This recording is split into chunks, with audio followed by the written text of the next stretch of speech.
Hello book lovers, and welcome back or welcome to Nat Cat's Bookish Cafe. Today I am here to start my first quarterly Buzzwordathon vlog.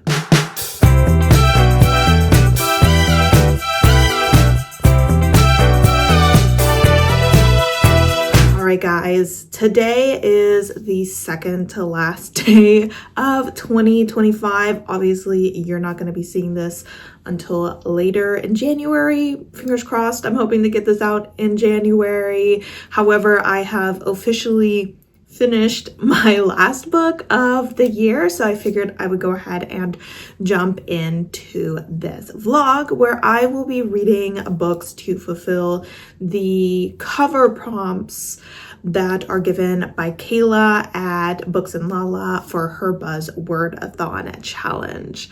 If you're not familiar with the Buzzwordathon challenge, it is a annual challenge that this creator makes that has technically two parts to it. There are the prompts that require specific words within the title, and then there are the prompts that require specific elements on the book cover. Now, I am only going to be looking at the book covers because it's a little bit broader and I want to make sure that I'm able to choose books from my physical TBR, and this just increases my chances of being able to do that.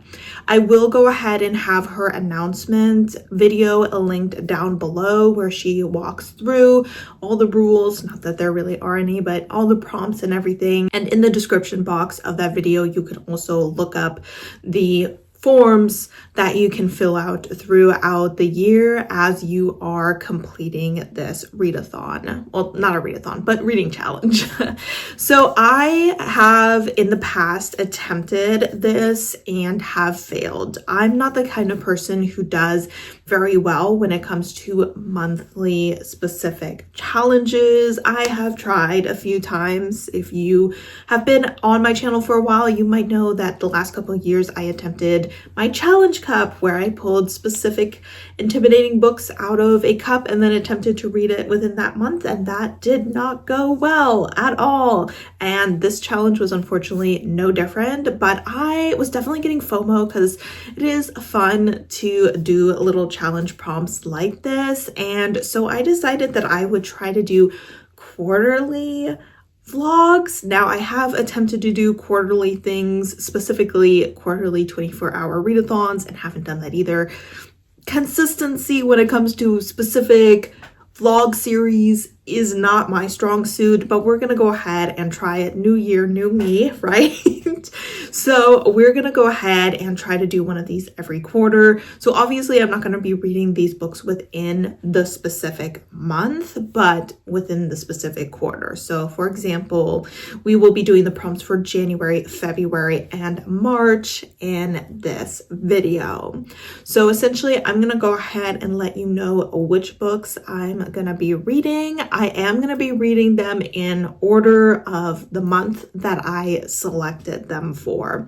So before we get into the details, I'm just going to let you know the books that you can expect to see in this vlog in case you missed the thumbnail. But let's just go ahead and go over the books that I'm going to be reading. So for January, the prompt is to read a book that has a body part on the cover, specifically an eternal body part. Like, you're usually not gonna see it on the outside. You know, we're talking like blood and guts and bones and all that jazz.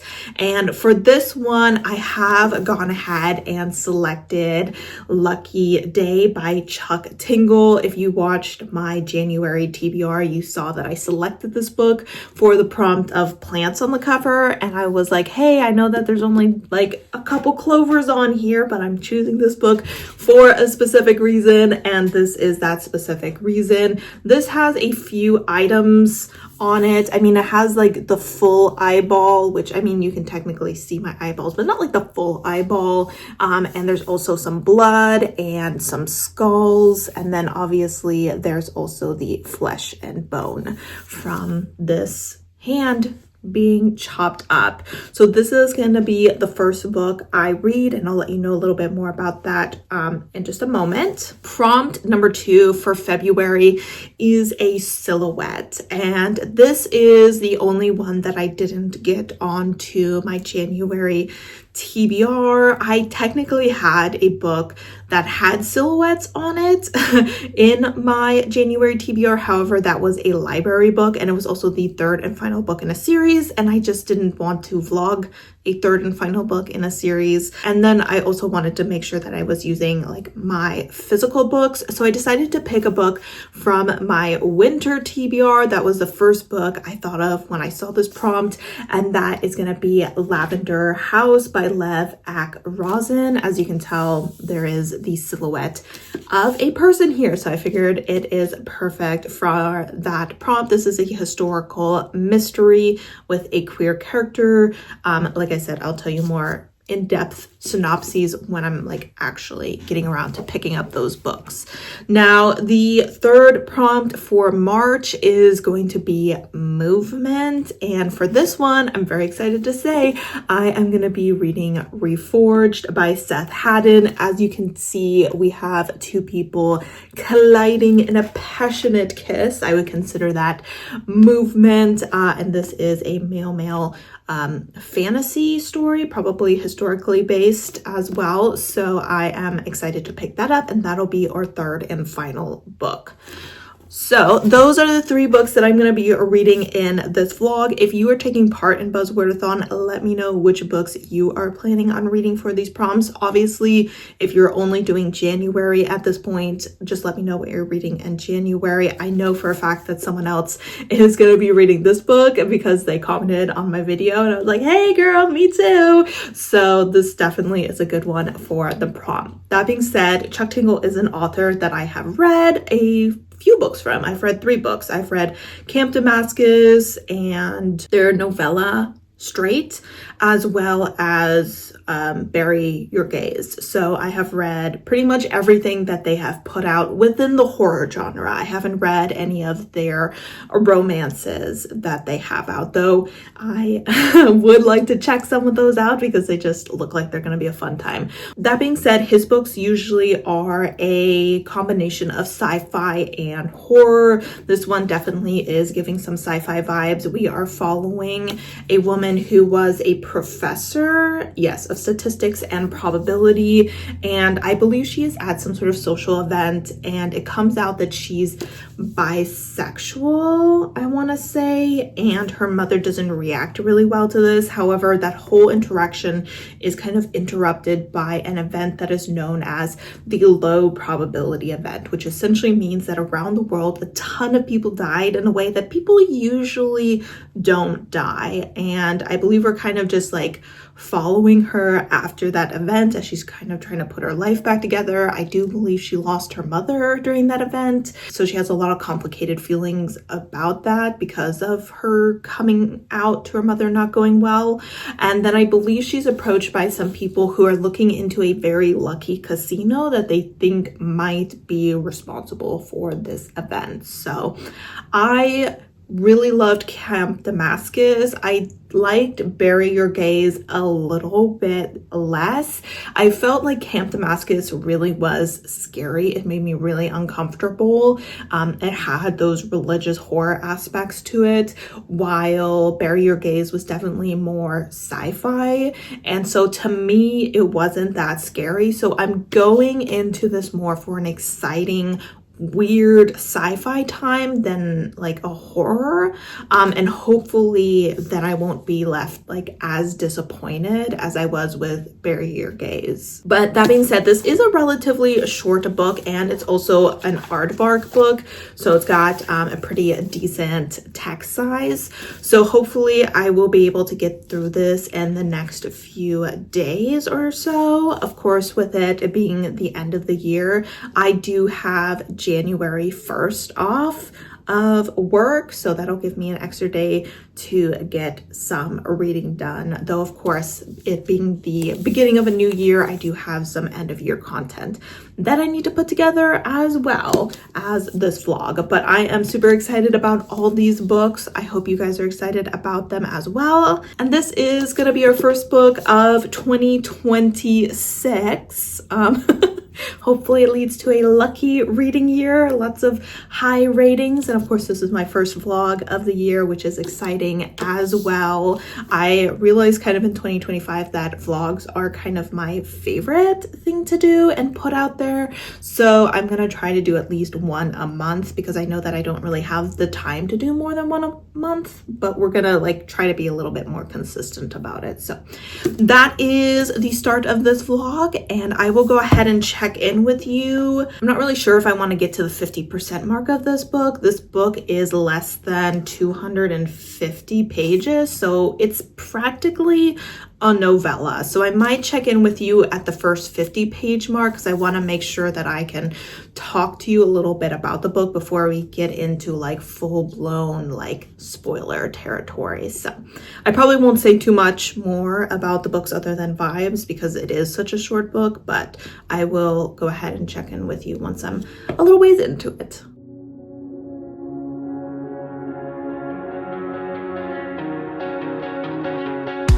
Your parents came in the cul-de-sac, leaned back in a leather-clad seat, pack of spirits in your Prada bag. Suburban summer 17 was a roller coaster ride, a manic pixie dream girl right beside me, and she said she liked me, but I bet it was a right thing lining up at the wrong time. And I think maybe if I'd held on tight, she'd still be sitting by my side. I'll never know, I'll never know. I don't like messing with regrets, but I doubt she'd ever leave my head. What could I have done, could I have said? I'll never know, I'll never know.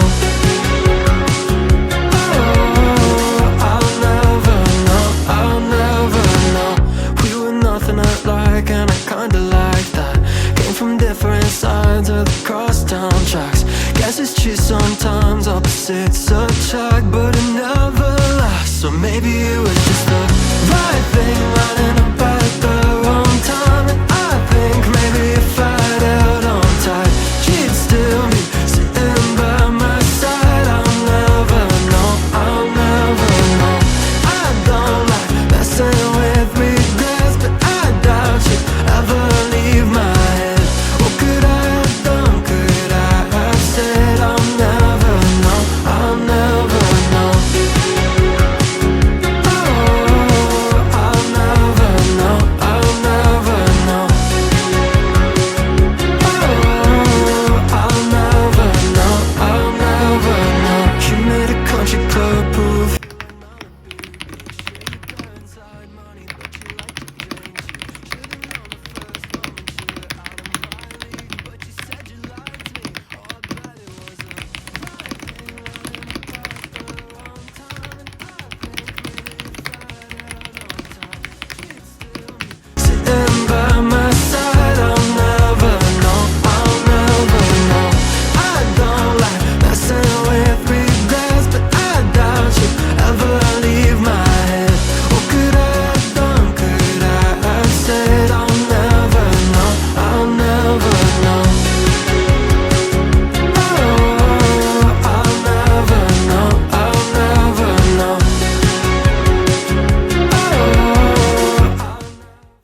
So this is the last meal of 2025. Why am I filming it in my bedroom? Because my parents are listening to some TV.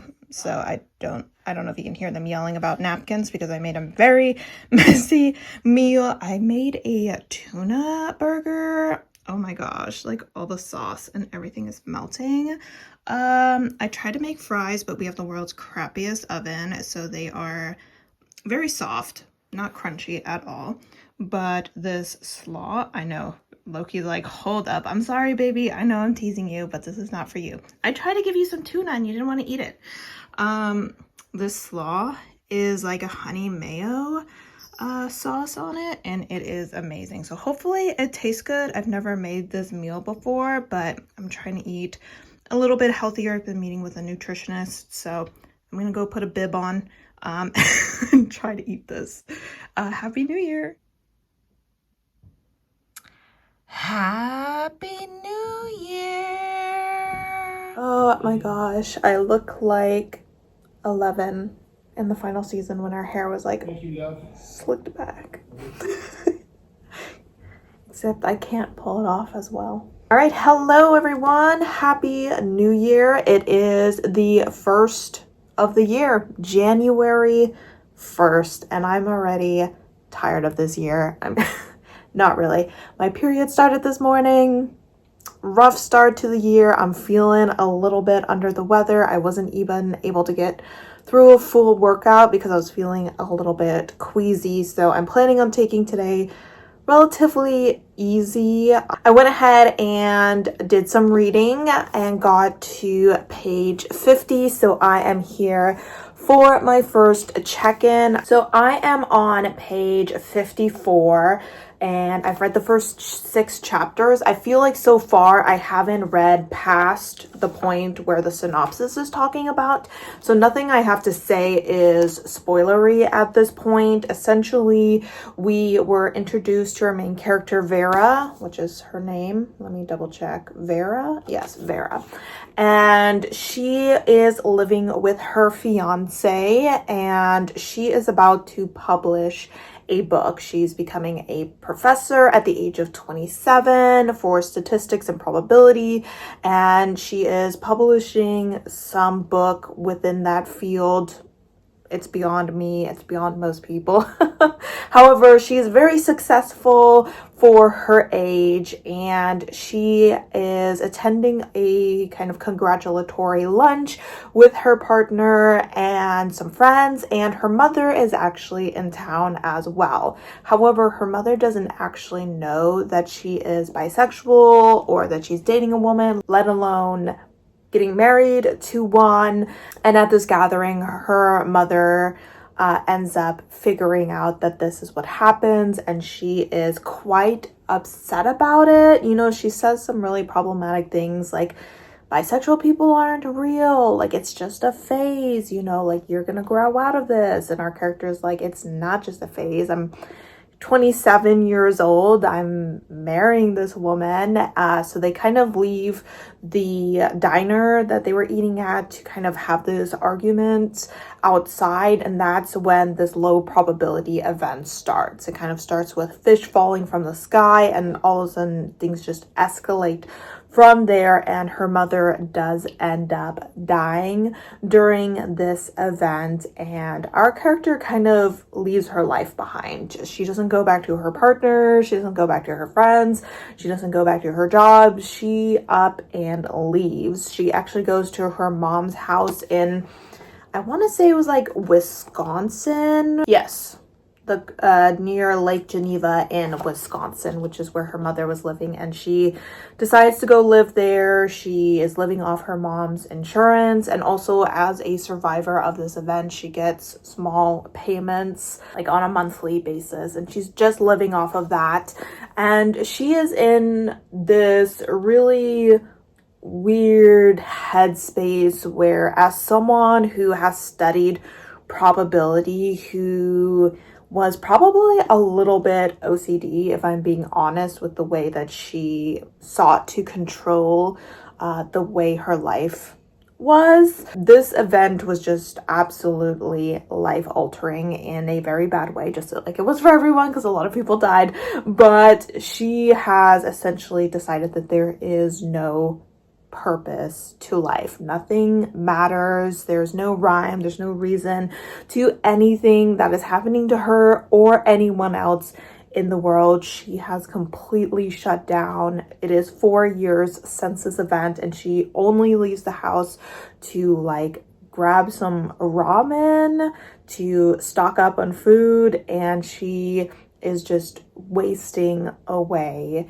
in this house that she's just letting completely deteriorate around her, because she, I would say, is in this weird space where she isn't quite suicidal, but she definitely doesn't really want to live. It's like she keeps saying that there's something in her that's keeping her alive, that there is a fear of death, but there's also a fear of living.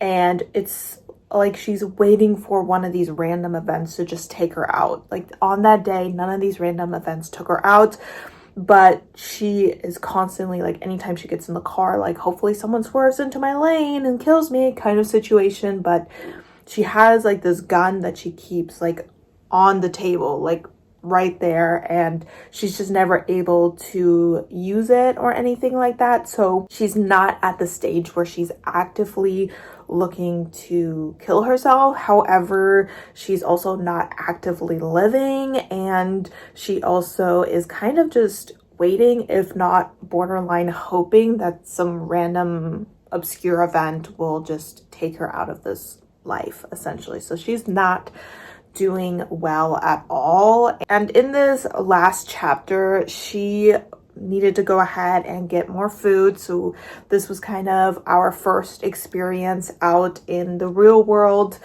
since this big event happened 4 years ago. And it's kind of interesting. I'll be interested to kind of get a bigger taste of what the world is like, because obviously right now she's self-isolating, but per the synopsis, eventually I believe that's going to go ahead and change. But it seems like, dare I say, as is I feel like often the case, religion and like capitalism have really kind of grabbed onto this traumatic event and are thriving off of it. Like they have found a way to benefit from trauma. Like she was talking about how religion has completely blown up because there was this traumatic, random, unexplainable event, and people are seeking answers to the unexplainable. And oftentimes when something like science can't do it, the only other place to look is religion. And so some of the big religions, probably like Catholics, Christians, I'm assuming Muslims, or let me double check because she mentioned a few groups. Yeah, so she says more established modern sects like the Mormons, Jehovah's Witness, or Kingdom of the Pine have ballooned in size. Meanwhile, the world's largest religions have kept buying land, breaking ground on a record number of behemoth mega churches over the last few years. So I'm assuming large scale religions are probably the Christians, Catholics, and Muslims. Christian and Catholic probably being the biggest here in America. So it's just interesting to see religion's response to this.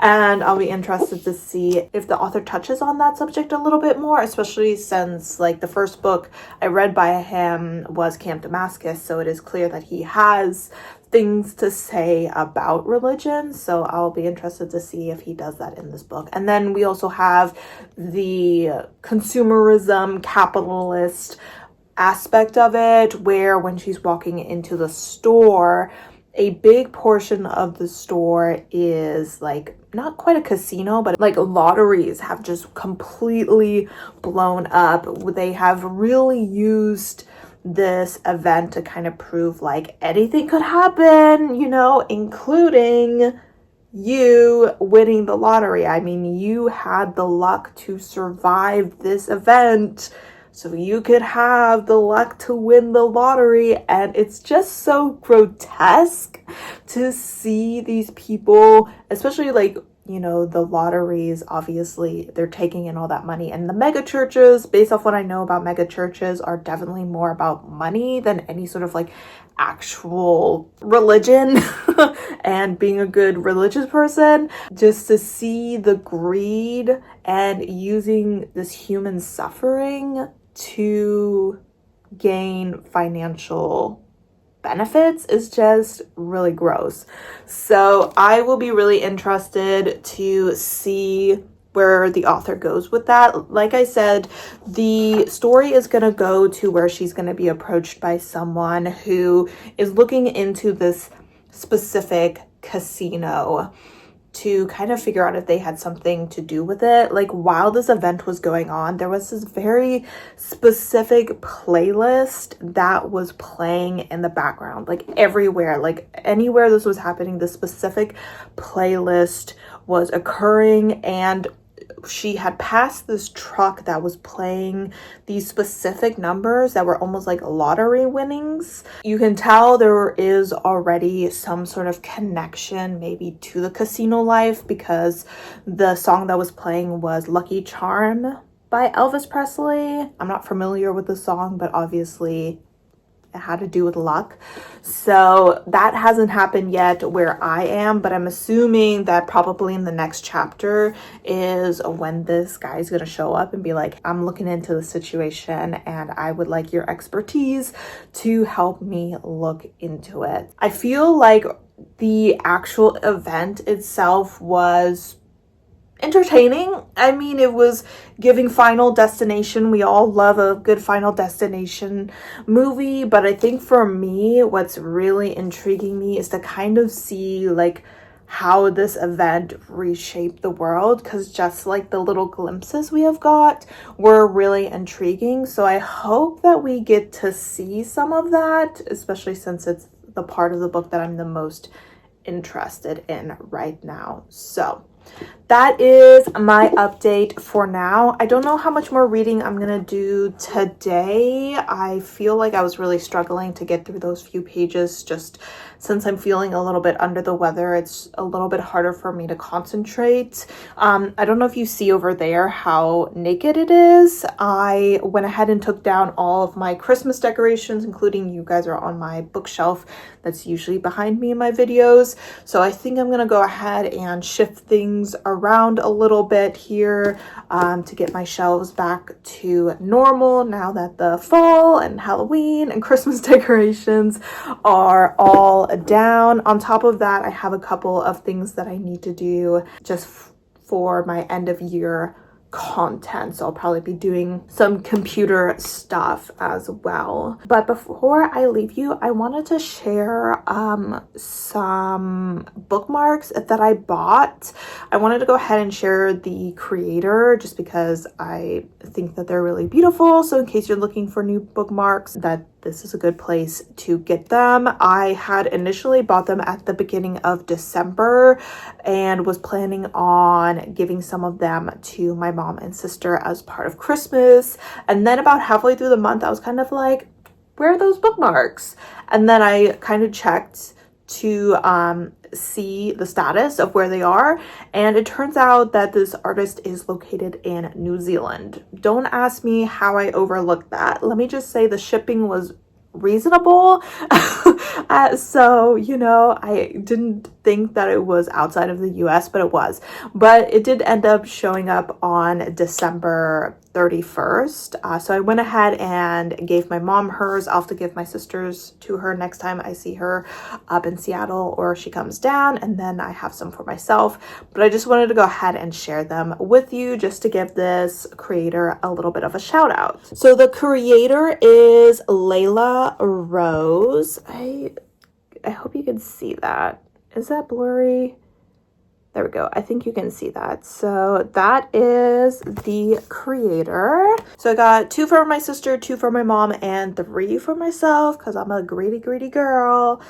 So for my sister, I got these. So she had like 3 different types of bookmarks. She has the mushrooms, and the mushrooms are like the same on the front and the back.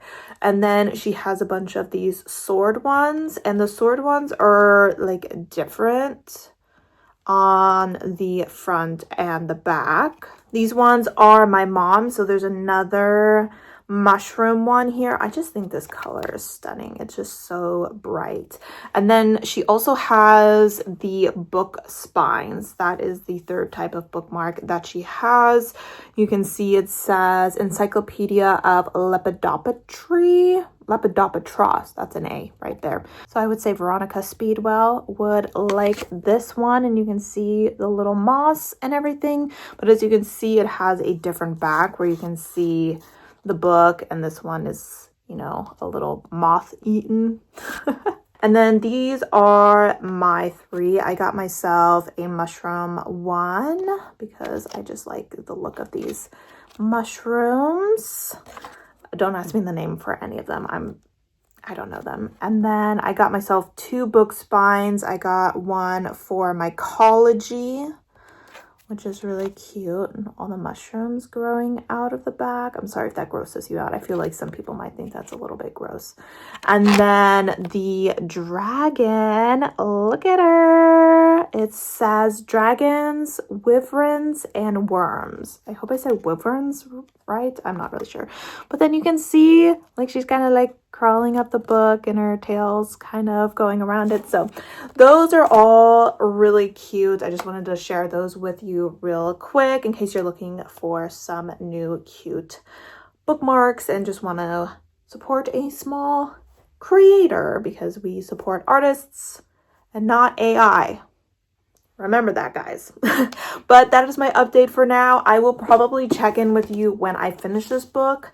I'm not sure exactly when that'll be, but I will keep chugging away and come to you with my final thoughts. So I was moving stuff off of here so that I could dust it before I redecorate, and I was staring at this wall and I was like, something is not right. And I was like, yeah, the picture that's supposed to be right there on that little nail is not there. And then I was like, wait a minute.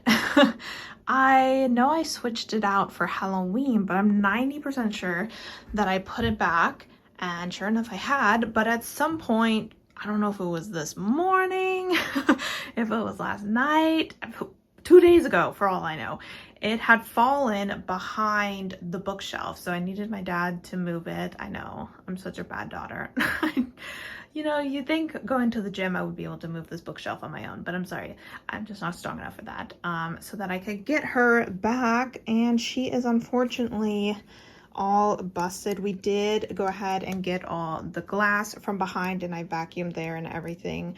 Not that anyone is going back there because the cats are too big for it and everything, but there's like a tiny bit of damage, but I think that that is all the damage that was done to her. But obviously I'm gonna have to go ahead and get a new frame hopefully this weekend, and until then it is going to be a ugly blank wall. Also, just to verify, it's mirrors that are bad luck to break, right? Because I don't want to be getting my period and breaking glass and getting bad luck for the year. Like, it's just giving bad vibes. I don't like it.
everyone. I am here to check in at the 50% mark. I know in my last clip I said I was going to go ahead and check in with you once I finished the book. However, I decided that it would be better to do a midway check-in and then a final check-in because 2 check-ins just didn't feel like enough, even though this is a relatively short book. So I'm just a little over 100 pages into this book, and I am very intrigued by the story so far. It has definitely captured my attention. As I suspected, in the next chapter from where I checked in with you, the Agent Lane, I believe that's his name, Laney. I call him Lane. I hope I'm pronouncing that correctly.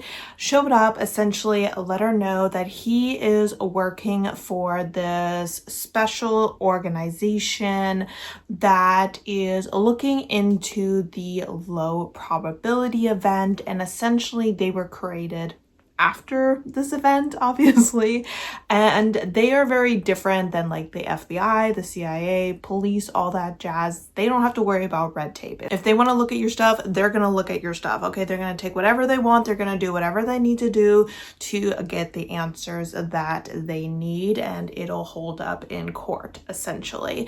And he is letting her know that it seems that a lot of people who died on that day, if not like everyone they looked into, had at some point visited this one casino in Las Vegas. And this casino is a little bit different than other casinos because you have a higher probability of winning. They have set up their machines and their tables and everything in such a way that you are more likely to walk away with a win than at any other casino, and it's one of the most popular casinos in the world. And despite the fact that they are supposed to be losing more, the house is supposed to be losing more due to the way things are set up, that's not really how it works, and they also make a pretty good profit. So everything just doesn't quite line up with this casino. And Vera, our very reluctant protagonist, decides that she's gonna go ahead and help him. She can't help it, despite the fact that she just doesn't want to care about anything anymore. She's spent the last 4 years in a depressive episode. She just can't help but be intrigued by this theory, and she wants to look into it because her book was actually about this casino and trying to call them out for being corrupt. And so she had this whole book about the weird going-ons in this casino, but she could never quite land a fatal blow to them or anything, no matter how much research she did. So she was kind of like, you know what, redemption arc, I'm coming for y'all. So essentially they are now in Vegas looking into this, and the synopsis says, because what's happening in Vegas isn't staying there, and she's the only thing that stands between the world and another deadly improbability. So essentially this low probability event that our character, for the longest time, she thought it was like a one-time thing, she's coming to the realization that it's not in fact over. And that's really scary for her because despite the fact that she's kind of been in her own head for the last 4 years, literally staring at the ceiling for like 4 years straight and just like withering away, she hasn't really like spent time and really sat with her feelings about this event. She never really addressed her grief, her complicated feelings about everything that she lost that day. She just walked away from it, said, well, that's done, and I never have to deal with it again. And now she's finding out that, yeah, she's gonna have to go ahead and deal with it again. And it's really interesting to watch her as a character because we are in a way almost watching her come back to life and watching her interest in all of this grow alongside our interest. It's like the more dots that she's connecting and the more passionate she's becoming about this investigation, the more passionate we're becoming about it, because we're like, girl, I see what you're doing. I see the dots. You know, you're that guy who's like, I connected the dots and everything. And it's just a lot of fun to kind of watch her. But at the same time, her and Lane, was that his name? I'm forgetting. Yes, Lane, have very different personalities. I want to say she's probably about 31 years old, because I think she was 27 at the beginning of the book, and this is 4 years later. And I think he's in his early 40s. So I don't think there's like any sort of like romance or anything that's going on between them, but personality wise they are very different. Like when this low probability event occurred, he experienced some trauma of his own, but he used it to kind of project him into a better life. He kind of took that as a wake-up call. And on the other hand, she kind of left a very successful life and went to wallow, and he left a life where he was drinking and gambling and on the brink of losing his job, and turned it into a successful career, essentially. He is definitely giving more golden retriever, and she's giving black cat energy. They are so very different. She is someone right now who focuses primarily on the negative and like nothing is worth it, and hey, it doesn't matter. You know, like if we die, and you know, one day the sun will die as well, and even its death won't be as dramatic as its birth. So sucks to be the sun with its lame death. And our death will be lame too. And he's like, I'd never had blueberry pie before, so I'm gonna go eat some and I'm gonna be happy about it. And it's just very different dynamics, but you can see how like he's starting to like rub off on her a little bit and kind of bringing her back to life. And at the same time, despite the fact that he's kind of like this silly goofy guy, you can tell like there's another side to him. Like there's some emotions that he's pushing down a little bit that he might just not be ready to share yet. And he's also, despite the fact that he is a little bit of a jokester, very serious about his job. You know, like when it comes time to investigate something, he really kind of like locks in. And he is also observant, and they're good at bouncing ideas off each other. So they are a cool duo to be watching. I've enjoyed watching their relationship grow as they've started to kind of thaw to each other a little bit. As far as like the sci-fi portion, they were just talking about like a theory that they have about what's going on. What? What? I don't know what they were talking about. I was like, yep, that makes sense. I totally know what you guys are talking about and am following along perfectly. Whoa, went over my head just a little. I mean, I think I kind of like understand the idea of what is going on. It's very much kind of a balancing act that is happening between good luck and bad luck, and what's causing these extremes. And, you know, he was kind of like, well, if you think of the low probability event, you know, all these tragic things happened. Shouldn't there have been a bunch of good things that happened to balance it out? And she was like, well, maybe it did. Like, how many times does the news talk about amazing, wonderful things that are happening? Like, how often do you remember the time that you found $50 on the street? No, you're gonna remember the time that you lost $50 on the street. Like, it's really talking about like the human perspective and like what we hyperfixate on and how much more weight we put towards negative things. She's like, yeah, we remember the time we were in the accident, but there are probably thousands of times that we avoided an accident. You know how many times I think about that? there were a few times where I was like, damn, I really got home in one piece, even though these people were driving like crazy, because Lord knows even Washingtonians don't know how to drive in the rain. So I mean, like, it's just kind of interesting to think about, to kind of see that people are like, all these bad things are happening, all these bad things. Like, what about the good stuff? And there must be good stuff going on as well. It's just, we've decided it's just not as important. It's not as interesting to hear about. So those discussions are fun. As far as the world goes, I know in my first review or my first check-in, I kind of talked about like the church and the consumerist aspect of it. The only thing I can really say at this point is that I don't think Chuck Tingle likes Vegas.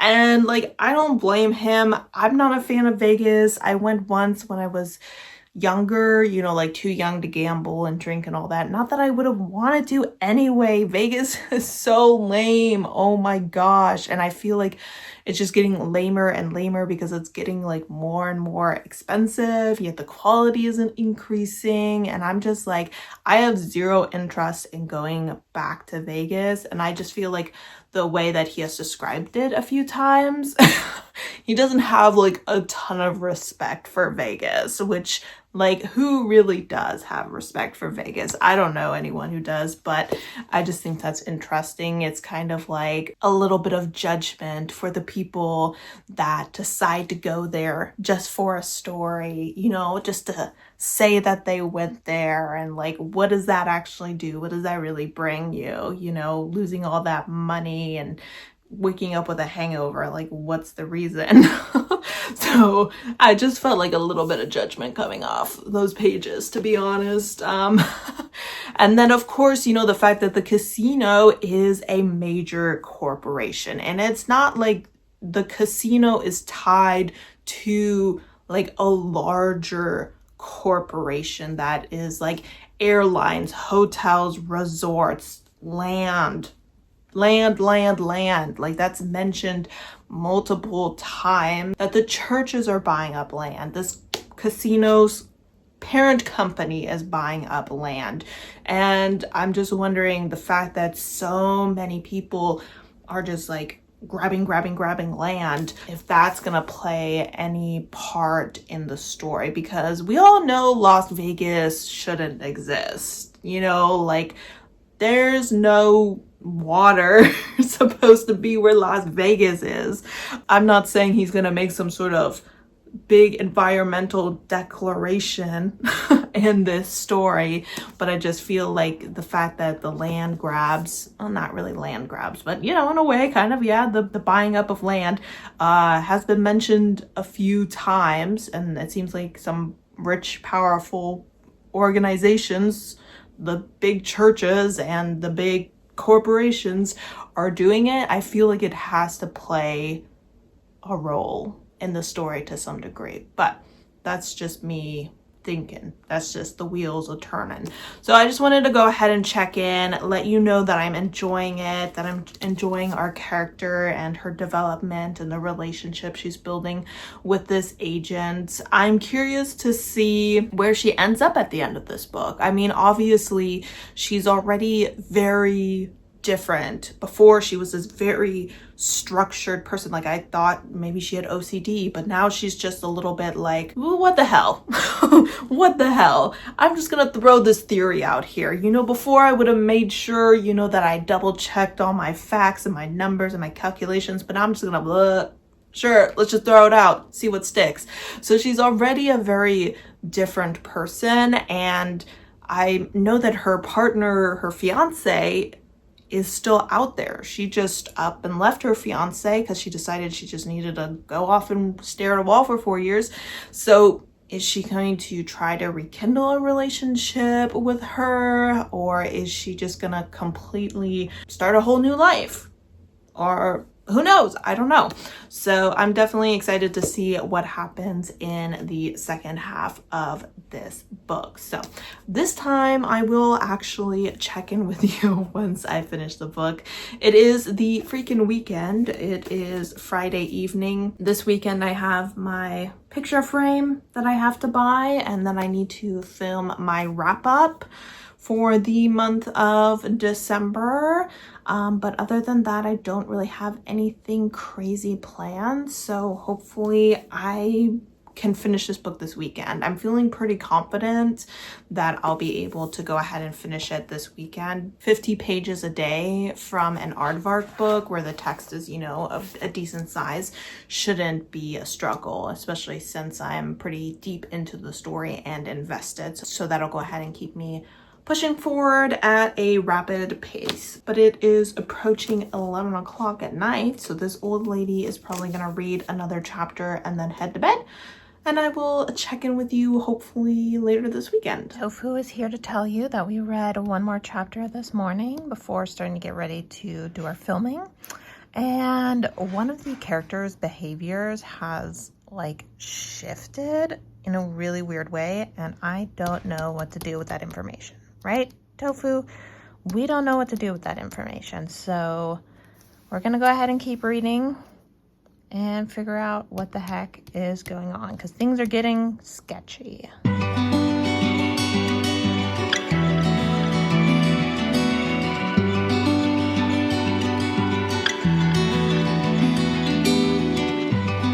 What's mine? What's mine? I lay awake in the nighttime, slowly losing my mind, waiting for the sunrise. I know I'll go, turn into a no-show. I'm nothing but a photo. You can call me John Doe. When the nights got me waking up alone, cold heart but my head a firestone, wearing jewels like I'm sitting on a throne.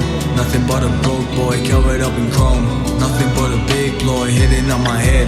Now that I am unemployed, I can't leave my bed, hoping for some big dreams, but I know they're dead. Trying to shoot my shot, now my body full of lead. Demons in my soul while I'm losing no control, and I'm never going nowhere.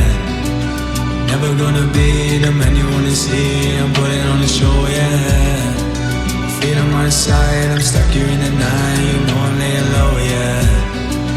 Never gonna know how far that I could go, I'm nothing but a John Doe, yeah. What's mine? What's mine? I lay awake in the nighttime, slowly losing my mind, waiting for the sunrise. I know I'll go, turn into a no-show. I'm nothing but a photo. You can call me John Doe. I can see me leaving, leave it all behind. Never gonna escape this cold dark mind. Always gonna end up in the grind. I will never look through the pain cause I'm blind. Man, I'm never healing, always on the run. Heart is always beating, hitting like a drum. Drown me in my cup and pour another one, till the only liquid in my body is rum. But I see different kind of road, trying to let you know I'm always feeling low. But I'll be a photo stuck in place, ain't got no faith to chase, counting all my days. What's mine? What's mine? I lay awake in the nighttime, slowly losing my mind, waiting for the sunrise. Hello, I am here to check in with you, and this is Loki's tail. He's like, give me that. I'm here to check in with you because I have finished the first book of this vlog, as well as my first book of 2026. And I am quite happy to say that I had a good time with this. That was his foot. I'm sorry. I'm distracted by him. I'm distracted by you.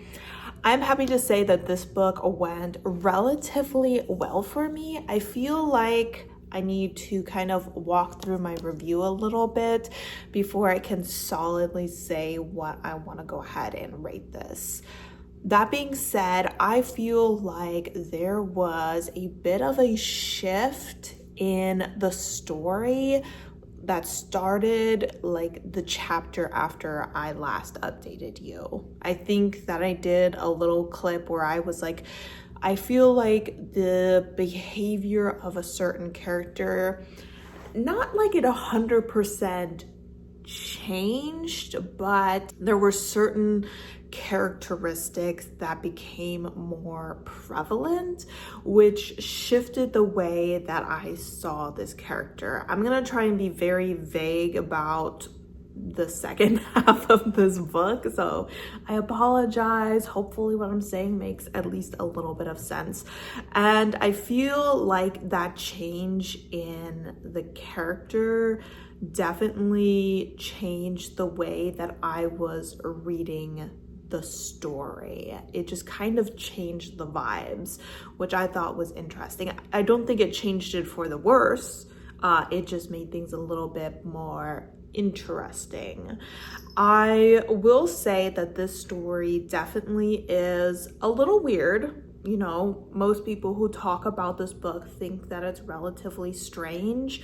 I feel like it has sort of this Alice in Wonderland meets Jordan Peele movies kind of vibe. I don't know, that's just kind of what I'm getting from it.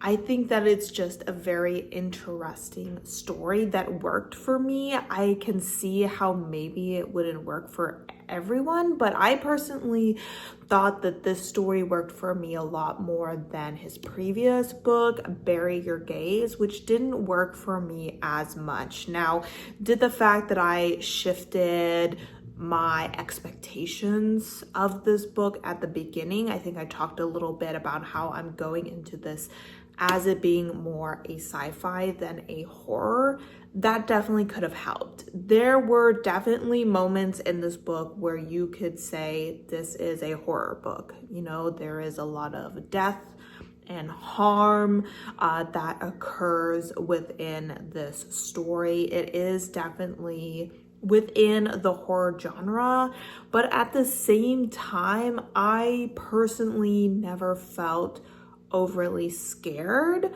There were definitely times where I felt like a little bit uncomfortable. I was like, I don't like this. But at the same time, it didn't evoke any sort of like fear in me, and I didn't feel too much disgust, despite the fact that there were definitely things in there that could make you feel disgust. I think sometimes it just takes a little bit more for me to feel that. I don't want to say that I'm numb to it all, but I am a little bit. So I would definitely go into this book more for the sci-fi element than the horror, but also acknowledge the fact that it is a horror, so it does have quite a few trigger warnings in it. I continue to really enjoy following Vera as our main character. She continued to be very Wednesday Addams about everything that was happening. So if you like that kind of character who is often very pessimistic, who's not really afraid of death in the way that a lot of people are, if nothing, she always seems on the brink of welcoming it. However, at the same time, similar as Wednesday Addams, and I'm kind of talking about like the Netflix adaptation that's out right now, she is someone who is really dedicated to finding answers. She's someone who's very much prone to caring even if she tries not to. So she definitely has some of those Wednesday Addams vibes going on. And I just thought that her being this character that was going around trying to figure out the reason, the why, and everything, and how to stop it, and how to essentially save the world despite being someone who keeps telling herself she just doesn't care, was an interesting perspective to have throughout the story. Now, I mentioned a little bit that I really enjoyed the partnership that she had with this agent whose name I keep forgetting, Lane. I'm still not sure if I'm saying his name correctly. And that relationship continued to develop in a really interesting way. Am I happy with the direction that their relationship went? Maybe not 100%, but at the same time, I can really see the role that he was playing in the themes that the author was trying to present in the story. He is an agent who is working for a government organization that has no oversight. And no matter how good someone's intentions are, when you don't have anything putting a cap on your power, putting any restrictions on what you can and can't do, there are few people who can really handle that kind of power and not let it go to their head and do some things that probably most people would say is morally wrong. So he was a very morally complex character who I have complicated feelings for, but I do think that their storyline and how it ended was really interesting. So there was a lot of things in this book that I really enjoyed. Themes wise, I would say one of the biggest themes of this story is to really, I don't want to say like live in the moment and enjoy the small things, but in a way it was talking a little bit about that. You know, it was saying, yes, there are bad things that happen, and yes, sometimes it's unfair and there's no explanation for it, but there's also a lot of good things that happen, and we just need to make sure that we are focusing on those as much as we are focusing on the bad things, and we're not letting these bad and unfair things prevent us from really living a full life. And I think a story like this in this time in our current timeline is probably really important, because every day we are bombarded with like really terrible life world altering tragedies, and it's really hard to look beyond that and to smell the flowers essentially when all of that is happening. But this book essentially is just kind of saying it's worth it to fight through it. There is something on the other side, and we just need to go ahead and keep going and not give up. So I definitely see what the author was doing with this book, and what he's trying to say to the people of our current world. And I think some people could really benefit from hearing it. So I feel like there's a part of me that wants to rate it 4 stars. 4 stars might seem a little bit low considering I'm talking mostly positive about it, but I feel like because there were certain aspects of the story, specifically the more horror based aspects of it, that I just didn't respond to as strongly as I have in other horror books, that I feel like I need to go ahead and give it a 4-star rating. 4-star ratings is obviously a good time. It's a book that I would recommend. It's a book that I enjoyed, but I feel like it isn't 100% above average for me. So 4 stars feels good to me, but I'll also sleep on it and we'll see how I'm feeling. If it should be a 4.5, definitely not lower than a 4, but we'll see. Next time I check in with you, I'll let you know my final rating on it. But that being said, we are getting into the next read of this vlog, which, as a reminder, is for the February prompt of having a silhouette on the cover. And again, here is the book that we were reading, and as you can see, there is a silhouette. I'm assuming a woman's face. Yeah, that looks like a woman's face.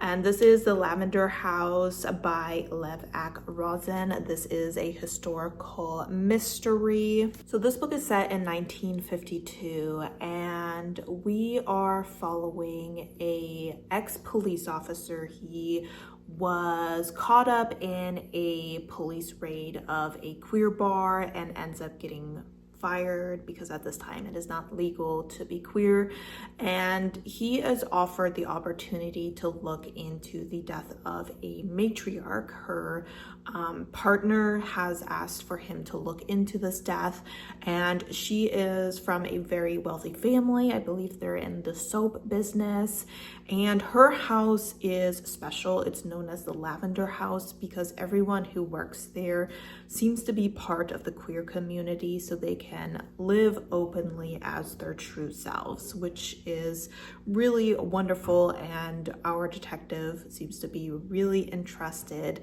in this house. Now, the downside is that because they live this way, they are pretty tight-knit group of people, and they don't let a lot of outsiders in. So when it seems that her death is possibly a murder, it means that they may be housing a murder within their little group, and our character needs to investigate that. So I've really been enjoying historical mystery books, so I'm hoping that I enjoy this one, especially when they have a queer element to them. I do believe this is the first book in maybe a trilogy or so. I'm not sure if it's going to be similar to like the Veronica Speedwell series where they're always following different murders, or how that's gonna work.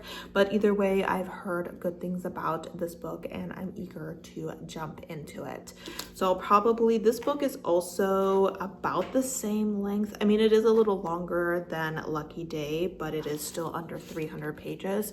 So I'll probably check in with you around the 50-page mark to go ahead and give you my initial thoughts. All right. I'm here for my first update on the Lavender House. I'm checking in at a bit of an odd random location. I'm on page 52. I wanted to check in around page 50, but the chapter I just started was like 30 pages long. 30 pages! Like, no chapter needs to be 30 pages long.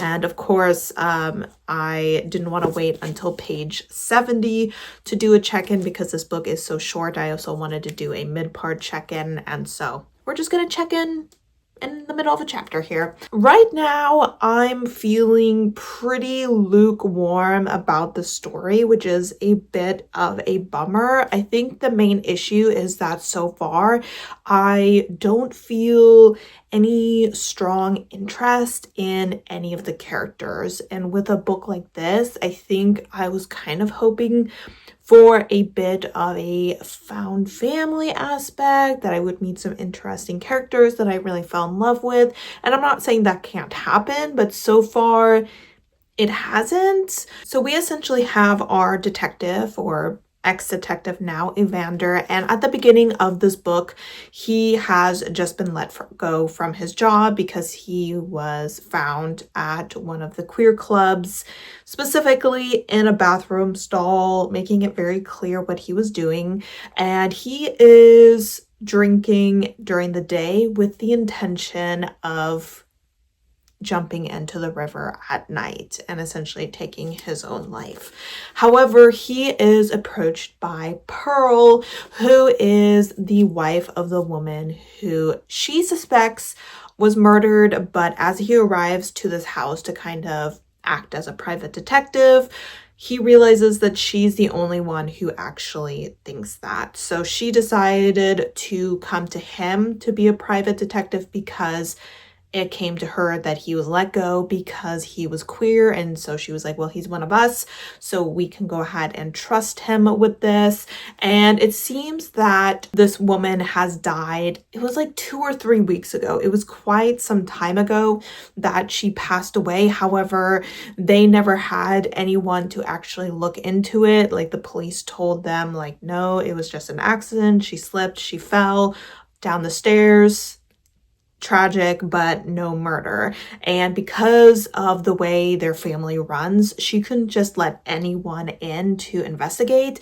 So it wasn't until she heard about him that she was able to actually find someone to come in and look into this. Now, this is going to be a difficult situation, one, because she's been dead for a long time, and even though her wife has closed off the room that she died in and try to keep everything the same. Obviously, the body has been moved, and there is a lot of time that occurred between the potential murder and his investigation. On top of that, because so many people in the force are aware of his actions that got him fired, he's a little worried that he will have some issues with the coroner being able to get the autopsy reports. So there's definitely some obstacles in his way for this investigation, starting with the fact that he doesn't know if it was a murder. There's only one person who really seems to think it's a murder, and everyone else is just like, hey, it was a tragic accident. Like, you just need to let dead dogs lie. Is that the saying?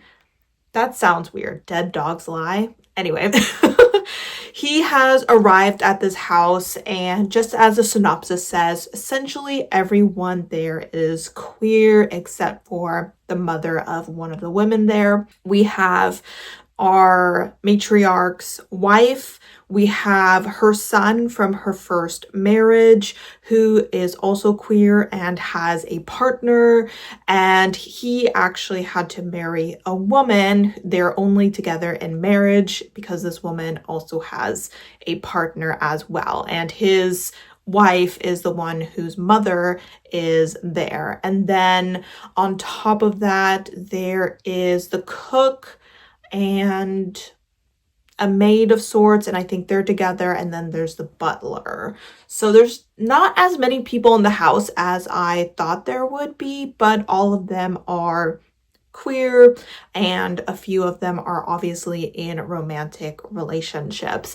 Now, one thing that I feel is putting a bit of a dampener on all of this, in my opinion, and why I'm struggling to connect to the characters is, so far from those that we have met, which is only the members of the family, we haven't really interacted with the staff, but as far as the family members go, they're not very likable in my opinion so far, and they also, to a degree, quite a few of them don't seem overly happy with their life. At least a couple of them that we've interacted with, especially Henry's wife, and I don't remember everyone's name at this point. Henry is the son of the woman who died, and so his fake wife doesn't really seem that happy with her situation. And our detective is kind of like, hey, your guys' life is better than most queer people's because you actually have a home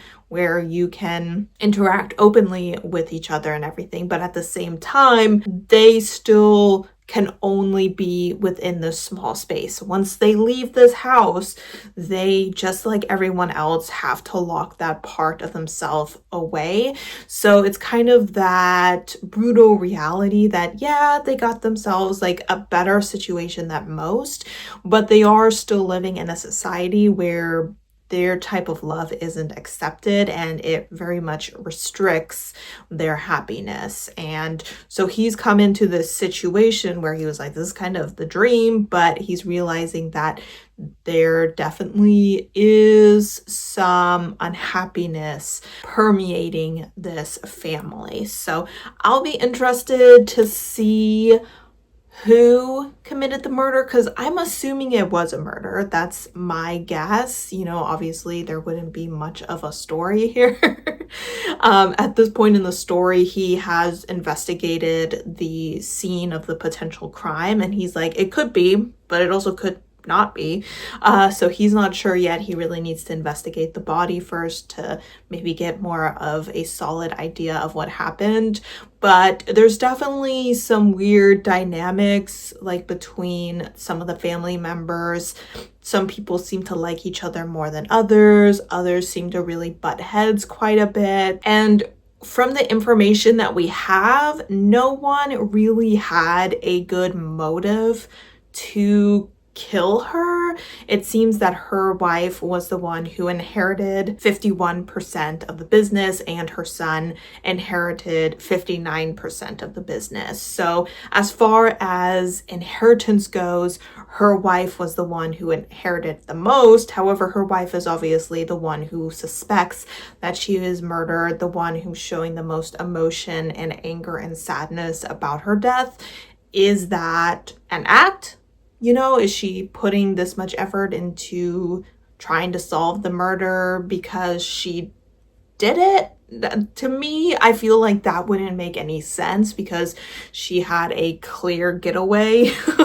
So in my opinion, I feel like it would have been dumb to bring in an investigator if no one was suspecting murder. Maybe if there was some whispers or something, sure, but it seems like that wasn't the case. So I doubt it was the wife. If so, I would be curious as to why the hell she decided to bring our character into the home. Like I said, feeling a little bit lukewarm because I'm feeling a little lukewarm about the characters.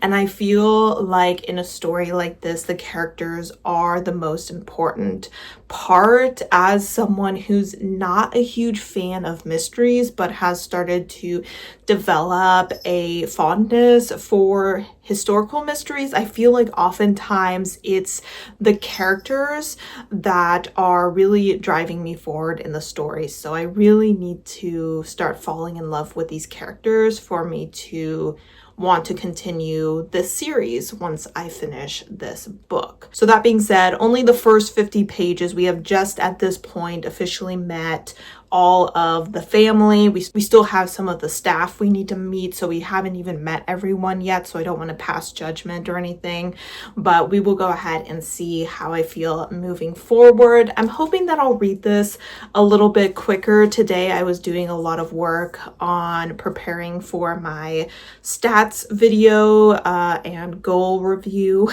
video that I need to film later this month. And then also me and my parents are rewatching season 1 of The Pit because the second season is starting up later this week. So I am watching a little bit more TV than I have been, which is obviously distracting me from this book. But I have started, and I can't remember if I've told you this yet or not, a new schedule with my work. I used to work from 8 a.m. to 5, and I am now starting work at 7 a.m. and getting off at 4, which gives me a little bit more time in the afternoon to do things. So hopefully tomorrow is a gym day, but I'm hoping to get a little bit more reading done. Unfortunately, I do have a very long video that I need to be editing throughout this week for Friday. So there's always plenty of work to go around, but I'm gonna go ahead and keep chugging my way through this book, and I will go ahead and check in with you when I'm closer to the midway point, which will probably be between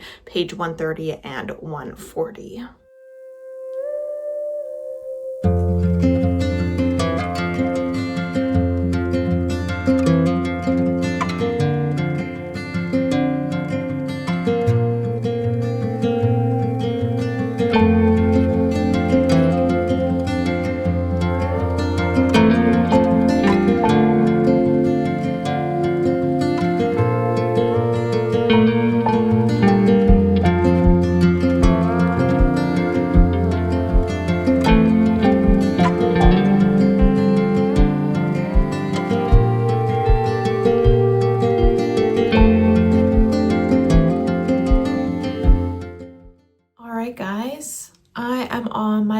Work break of the day.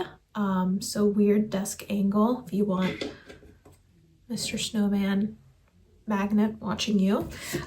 So I wanted to go ahead and do a check-in. I don't actually have the cover for this book. Let me actually grab it because I like to hold something, but I don't want to be holding just like a blank book.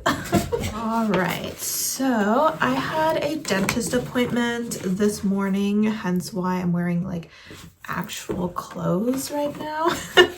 Unfortunately, I had a cavity that they found. It was like 3 appointments ago, 3, 4, so like a year and a half, 2 years ago. And they're like, well, just keep an eye on it. Right now it's like too small to do anything with. And this time I had x-rays done, and unfortunately it has started to grow a little bit.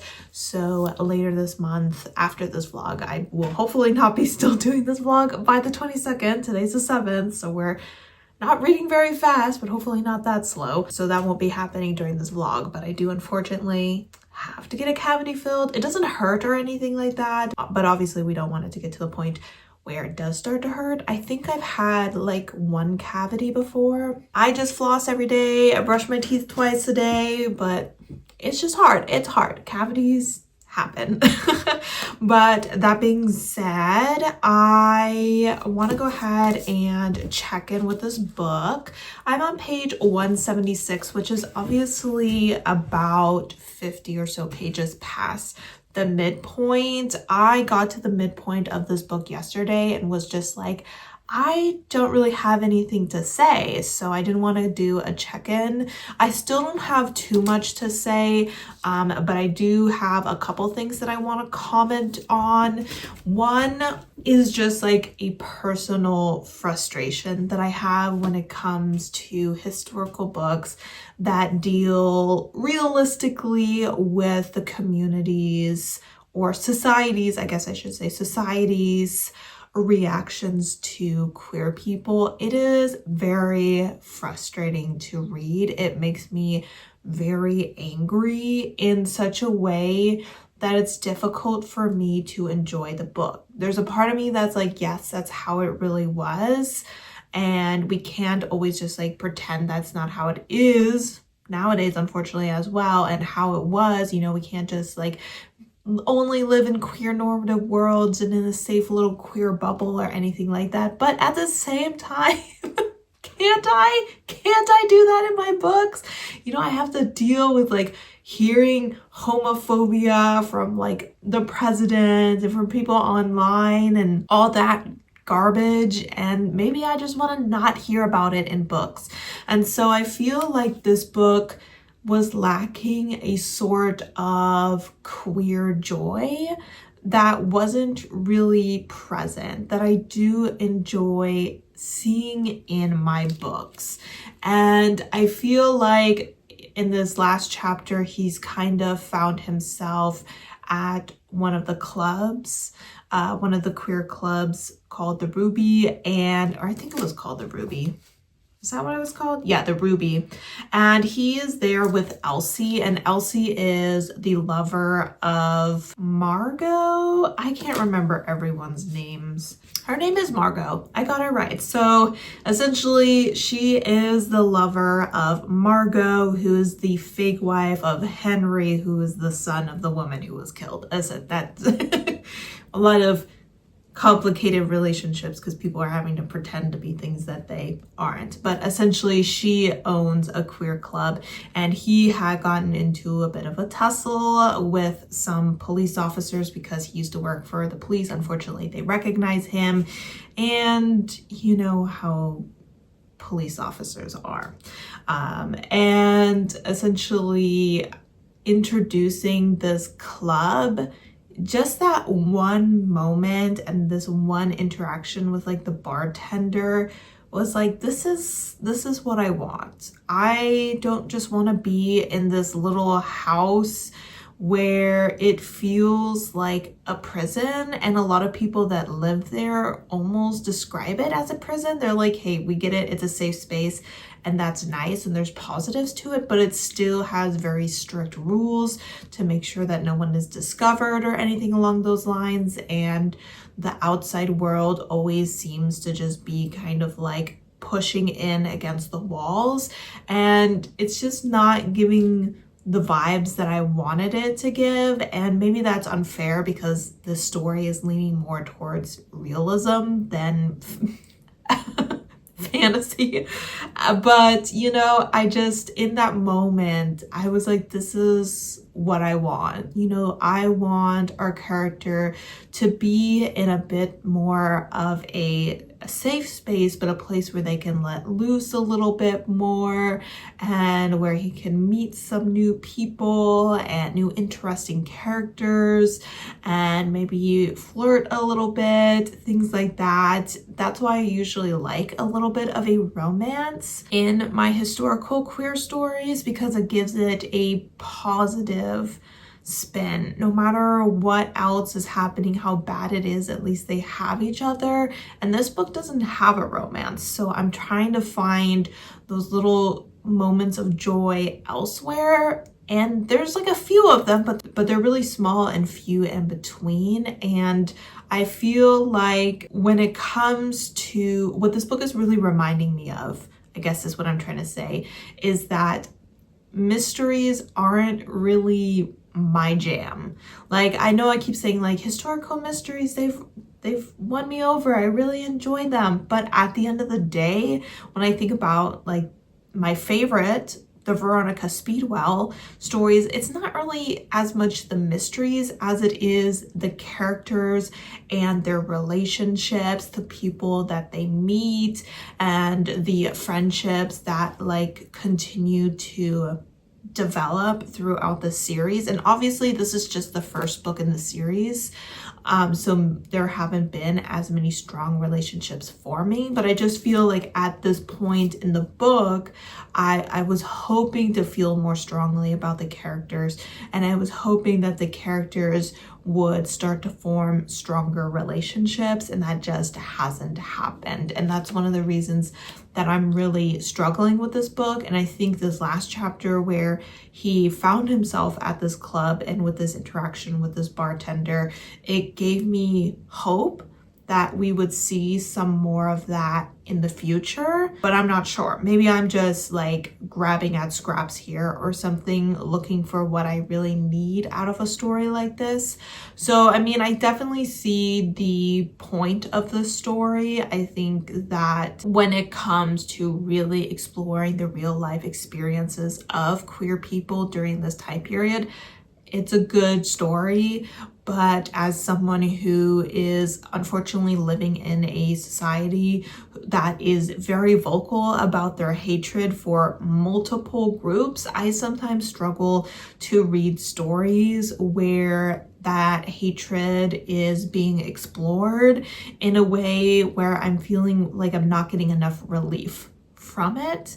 I don't want to say that this is a very negative and down and gloomy book. It isn't, but it's also definitely lacking in the queer joy and in more of the positive aspects. I mean, even our character, like I said, in the beginning of the book, he was contemplating taking his own life. And even just like a few chapters ago, he was like, well, maybe I should just take the money from this job, drink that money away and jump in the river. Like, so far, this story hasn't exactly even uplifted our character enough where he's fully like, yes, I want to keep living. I want to live this life. And I feel like just in this last chapter, we're starting to get some moments where you can really see these interactions actually saving our character in the long term. So I'm interested to see how the last 100 pages are, because I only have 100 pages left,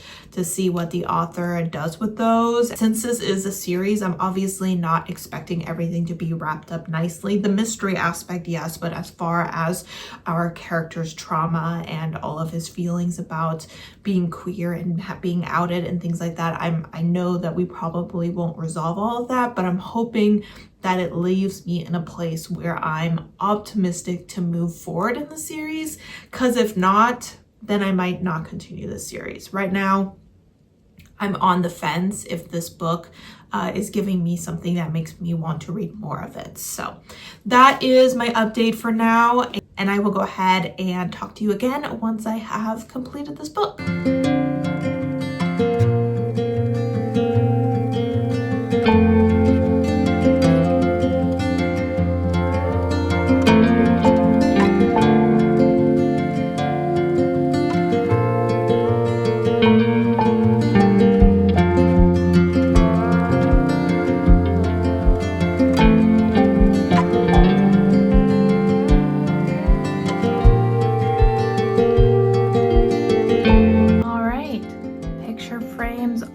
Up thanks to my dad, who saw me walk by with a hammer and decided it was time to intervene. So I'm quite happy.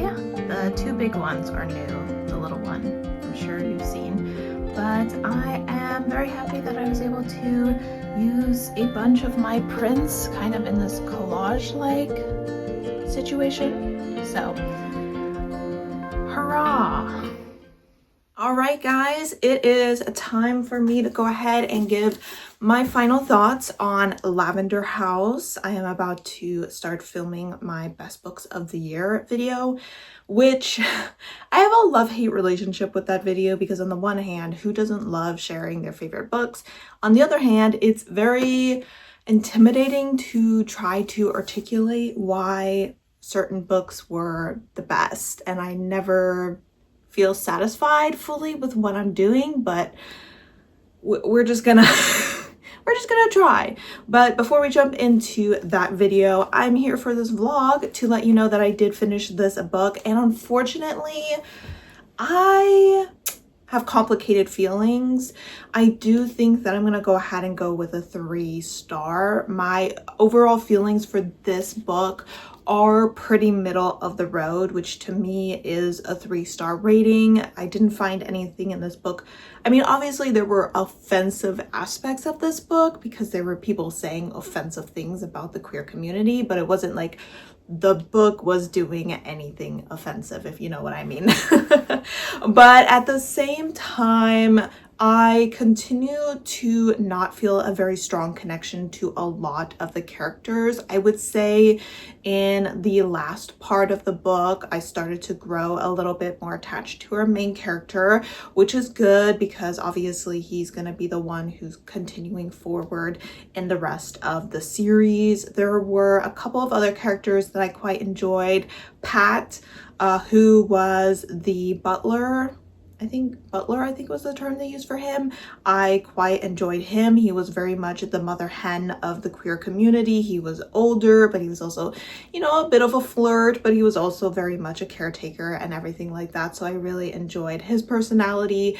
And then I really enjoyed Elsie. She was the partner of Margot, and she was also the one who ran the Ruby, which is that queer club. So those two were definitely my favorite characters, and both of those had connections to the queer clubs more so than the rest of the family, which kept themselves relatively isolated from the rest of the queer community because they wanted to make sure that they kept themselves secret and everything like that.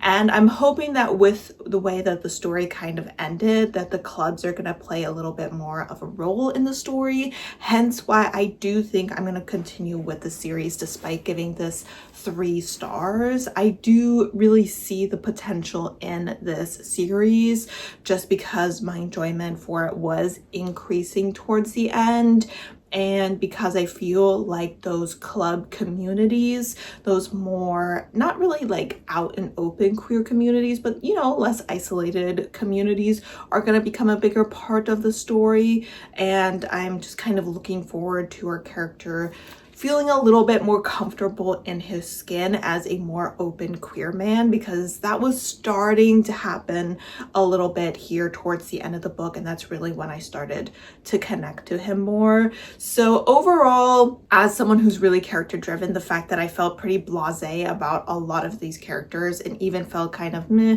about the main character for a big part of the story, that definitely decreased my enjoyment. I would say the mystery aspect, which has this being a mystery book, is probably one of the biggest parts, was okay. I'm not going to say it was a terrible mystery. I'm someone who doesn't read a lot, so I don't really know what makes a good mystery. I've never been overly fond of mysteries, if I'm being completely honest. I feel like they're always a little bit on the boring side. They're like a thriller but without the excitement in a way. So I also felt like the author took a very safe and expected route with this outcome. I would say I'm not upset with the outcome. I understand why they took that direction. Everything that happened, it makes sense. It wasn't an outcome that the author pulled out of left field or anything. It all made sense, but it was also anticlimactic in my opinion. The reveal of it all was just kind of like, okay, you know, I just was hoping to get a little bit more oomph out of this book, and overall the whole book was just very lukewarm in my opinion. So unfortunately a 3-star read, but I really do see the potential in this series, and so I'm going to continue it. I'm hoping my library has it. I'll have to check because I got this off of Pango Books, and because I'm so uncertain about the series, I'm not going to purchase the rest of it, but if my library has it, I will definitely continue on. All right, so that finishes up February. We are now going to go ahead and go into our final book, the book that will fulfill March's prompt. March's prompt was movement on the cover, and as you can see, we have two people colliding in a passionate kiss. This book is also going to be used for me for TBR trails. If you're following Kim from Expedition Through Pages, you might be familiar with this monthly TBR challenge that she does where there are teams. This is the first month that it is coming back with new players and everything, and I have been placed on Team Gnome with Ruby from Ruby Reads, and I am very excited to be part of that team. I feel like as someone who's half German, gnomes are just giving German vibes, so I feel like it really fits. Now, we have a prompt to give our teams an advantage going into the first official round of the game, and our leader Ruby gave us a prompt to fulfill before the 17th of this month, and that is to have the letter G somewhere in the title. Since this is called Reforged, this is the first book that I'm reading this year that has a G in it, so that'll fulfill it. So this book is knocking two birds down for me with one stone, and I'm very excited to read this. This is a gift from a friend that I got for my birthday, so I'm really excited to get to it. Seth Haddon is also an author I've been wanting to try for a while. I follow them and they have just been posting a lot about their books, and I'm like, I need to start reading their books so that I can like get more into their stuff because it all sounds so interesting. And this is the first book in I believe it's a trilogy, but they're all kind of standalone companions, and we are in a kind of historical fantasy setting, and in this book it is a male-male romance between a new king and I believe essentially his guard. This guard was a paladin to the old king's family. However, when that family fell, he is now beholden to the new royal family, and I believe he has relatively complicated feelings about that, and obviously this new king, and it seems like there's a lot of political instability because there's a lot of assassins that are on the move. There's a lot of people making a lot of dangerous political maneuvers, and our paladin kind of finds himself having to protect this new king from all of that, and I believe the two of them are drawn together through these experiences. So I love me a good fantasy romance that isn't too overwhelmingly romance, because if it is, then I always find myself going like, why are you guys focused on your relationship when you should be focused on all the political dangers that are around you? Like, your priorities are way off. So I always enjoy a fantasy romance more so than a romantasy, and I do hope that this falls under that category. But I am super excited for this. It has relatively large text with large margins, so I'm hoping that it won't take me too long. It's under 400 pages, and as always, I will go ahead and check in with you around the 50-page mark to go ahead and give you my initial thoughts. But for now, I need to go film the most intimidating video of the year, so wish me luck. It comes and goes in the blink of an eye. Soon as I swear you've been left behind, all the colors come back so bright. Wish I could keep you in black and white, sort of like a picture in a drawer.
Good morning.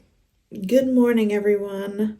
I am here for an update. I attempted to do an update last night, but by 8 o'clock, my brain was at 0% battery. I don't know what was going on last night. I tried to film this initial review or update 3 times, and I could not string together a single sentence. So now it's 8 o'clock in the morning.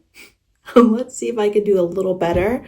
I got my smoothie. I get my milk from Trader Joe's. I get their oat milk, and usually I just get the regular. But I went to the new location, and I don't think they're as well stocked yet because they're still kind of like new and everything, and probably are trying to figure out just like how many people are going to come and how much they're going to buy and everything. So they were out of the regular, so I had to get the unsweetened oat milk, vanilla oat milk. It's so sweet. I feel like I'm drinking a green milkshake instead of a smoothie. It is very sweet despite being unsweetened, and I'm not a fan. Luckily, I only bought one to like hold me over until we could get other ones, and then I can go back to the regular because I'm not vibing with it. I haven't tried it in my chai latte or my London fog. It might work a little bit better, but with like spinach, that's okay. That's okay, we don't need that. But let's talk about the first 58 pages of this book. I wish I could have gotten more into this book this weekend, but I was just kind of like go this weekend. Had very little time to read, unfortunately. And like I said last night, my brain was just not fully functioning. I was so tired for some reason, not really sure why. This book definitely is leaning towards heavier fantasy by my standards. I'm saying that as someone who doesn't read a lot of high fantasy. There's already been a decent amount of world building where we have like countries or different kingdoms with their complicated fantasy names and references to royal family members and to kind of the different groups within the kingdom. Kind of have like the big powerful families, and then you have the paladins who are kind of like the protectors and everything. And on top of that, there are also these big corpses essentially of these magical beings, and I'm assuming that they are these little, they look like these little guys here. So essentially this kingdom specifically has a few of these corpses, I think, and if you like take parts of their body, because they're pretty well preserved, so you can take like their bone and their marrow and their flesh and their tendons and all of that, and you can create magical items out of them. Usually the paladins use them for their armor and for their weapons, and they have to train in order to use these, because when these items are being used, a lot of times the magic will kind of travel through your body as well, and the human body isn't super compatible with it. So if you use too much or go beyond your limits, it can technically kind of destroy your mind. So that's why being a paladin is such a big deal and requires so much training and focus, because you are dealing with a very unstable magic source. And at the beginning of this book, I got the synopsis a little bit wrong. So I went into this book and kind of had to shift my expectations a little bit, because I think what I told you guys at the beginning, apologies, I misread the back. So essentially what happened is that The royal family has experienced a lot of death. At this point, I'm not really sure how the king has died. I don't know if they mentioned it and I just missed it, but I know that the queen had at some point suffered a long illness and eventually ended up succumbing to it. And then we had the 5 royal children. Xaverius, who is one of our characters, is the 5th child, and he ends up becoming the king after his 4 older siblings are mysteriously killed. Essentially, they had been traveling as a family, and then all of them ended up kind of dispersing. Xaverius is considered like the weakest and like least important of all of the children. He was never really super into politics.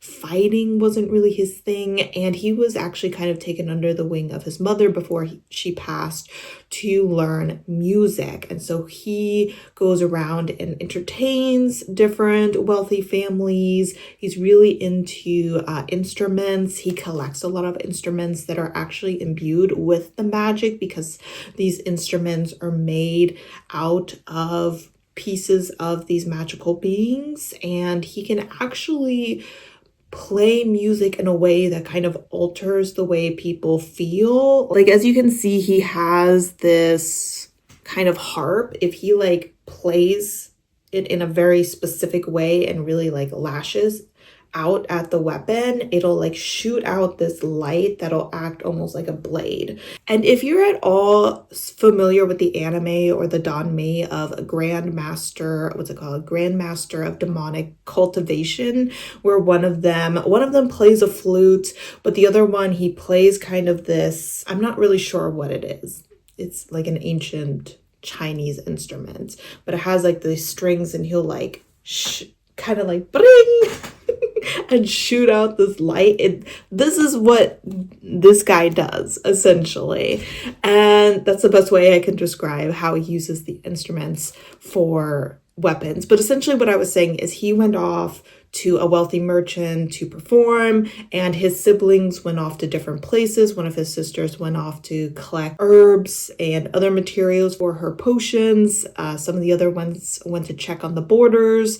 Other ones went to go check on other wealthy families, and suddenly all of them were found dead on the shore of the enemy kingdom. Like all 4 of them, and everyone was kind of like, hey, enemy kingdom, you just killed 4 of our princes and princesses. Like, what the heck? Like, you need to pay for that. And the enemy kingdom was like, we didn't kill them. We didn't do anything to these. And we want you to pay for the fact that you, for some reason, sent your royal family into our land without our permission. So there's kind of this mystery element of why they were there, who killed them. Obviously, as the sole survivors, Xaverius is kind of seen in a suspicious light, but he doesn't actually have that much interest in ruling. We actually don't get his point of view. We only see Balin's point of view, who's the paladin. But he's kind of talking about how Xaverius hasn't really been out in public much since his family died, and that he is not looked upon favorably as a king because he wasn't very well known even before this, and he was always seen as the weakest link in his family. So his position as king is very precarious, and Xaverius seems very aware of that, and he's kind of playing the role of this, I don't really give an F, kind of prince. But Balin can see that he is a little bit fearful that he is going to be killed by people who are hoping to take advantage of the royal family's weakened state, essentially. Now, Balin is a paladin, paladin, and he is a little different than other paladins because he actually comes from a life of poverty. It seems like most paladins are probably coming from wealthier, more powerful families, and so he has a little bit of a complicated relationship with a lot of the other paladins who kind of look down at him and don't really think he's worthy of this, honor. And at the beginning of this book, he has achieved his lifelong goal of becoming Prime Paladin. And essentially, the Prime Paladin is the one who will stand by the side of the king. And he was always planning on being by the side of Theodore, who was supposed to be king, but obviously Theodore is now dead, and he is now to sit by Zavarius' side as his primary. And this is a little complicated because he and Zavarius actually were lovers when they were younger. However, it seems Balin kind of decided to end that relationship so that he could focus on being a paladin, because like I said, the magical instruments they use require a lot of concentration and intense training because of how it can damage your mind if not used properly. So essentially, we have this young man who's found himself on the throne after his siblings have mysteriously died. He's in a position he never thought he would be in. And we have this paladin who has achieved his dream, but it's not exactly what he thought it would be because he's serving someone different, someone he has very complicated feelings for, someone he kind of wants to kiss despite the fact that he shouldn't want to do that. And we definitely have a kingdom that is in a very precarious position because their enemy kingdom is focusing on expansion. So they are right on the border of a kingdom that wants to expand its borders, and they're very much playing defense right now. And with the death of their royal family and this young and experienced prince on the throne, they are not in a good position.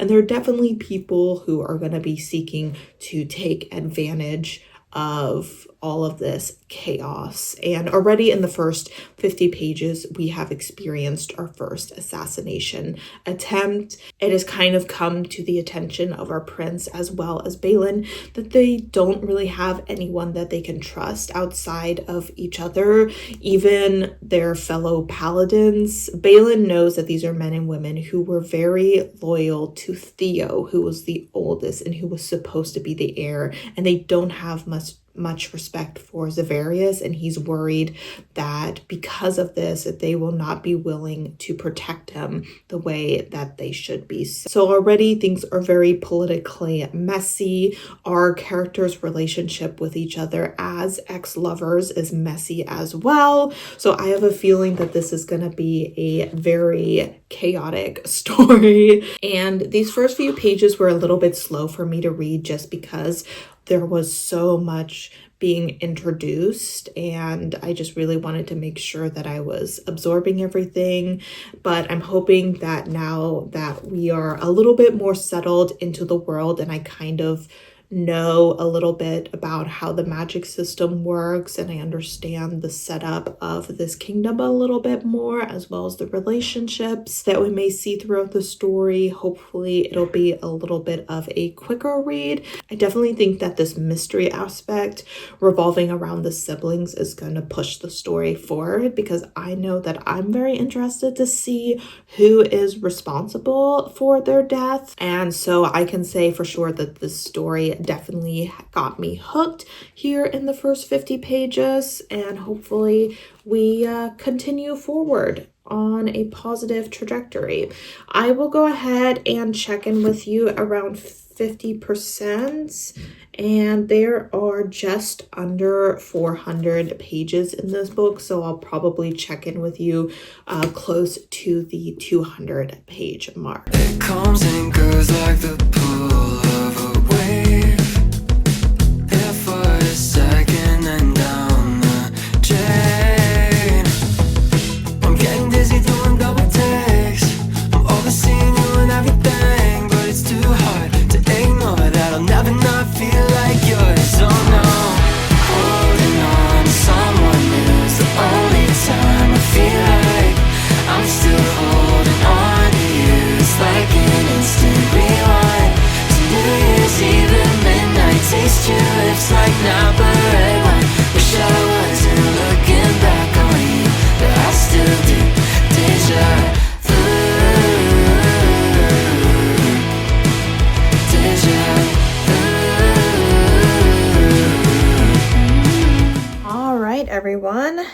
I am out of the shower, squeaky clean, ready to sit down for the night and do a little bit of reading, but I want to go ahead and do an update. I am on page 154, so I'm a little bit before the halfway point, not quite there yet, but I've been wanting to do an update for a while just before we get into anything too dramatic that makes the story more difficult to talk about. So I think when I first did my initial update, it was more of a revision of the initial synopsis that I gave you, a little bit of a lay of the land, and so this time I want to talk a little bit more about my personal feelings for the book. I'm feeling a little bit mid about this book, and I think the main issue is the fact that we're following only one point of view. We're only following from Balin's point of view, and I don't love Balin. I gotta admit, I don't love him as a character, at least not yet, and I'm not super happy that we only have his point of view. I am a strong advocate for a two-person POV when it comes to romance. I also usually find multiple POVs in fantasy books, not always obviously, but often. And so for me, it feels a little weird to be seeing the story through only one character. And I'm not loving that part of the book. I kind of wish that we had Zavras. Sorry, I keep calling him Zavarius. His name is Zavras. We don't get Zavras's point of view, and I think we would kind of benefit from it, to be honest, because he is the character that's intriguing me a little bit more. And Balin sometimes talks about how he feels like Zavras is keeping things from him, and I feel like there's no reason for us not to know what's going on in Zavras's mind, and so I don't feel like we have to do one POV just because the author wants to keep this a secret, unless it has something to do with his sibling's death or something like that, but I would be surprised by that, to be honest. So I don't like Balin for a couple of reasons. The main one is he is the prime paladin. You know, he's the best of the best of the best.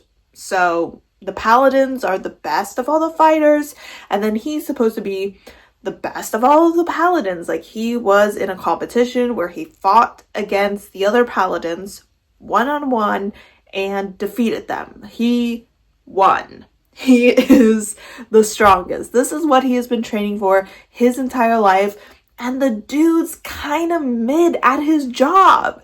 He's not that good. Like, fighting wise, I feel like so far he hasn't really displayed any exceptional fighting skills. Strategy wise, not either. Essentially, he has been placed in this position to make sure he can protect the king, and the guy kind of acts like he doesn't know what he's doing.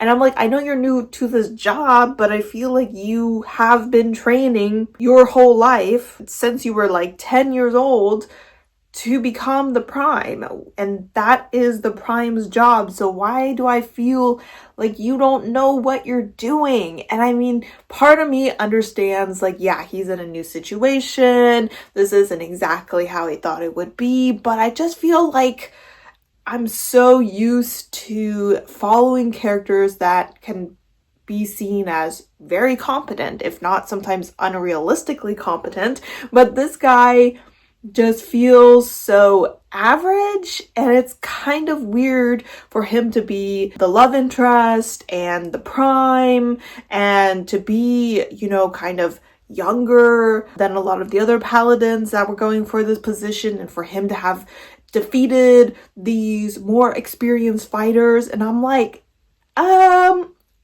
know.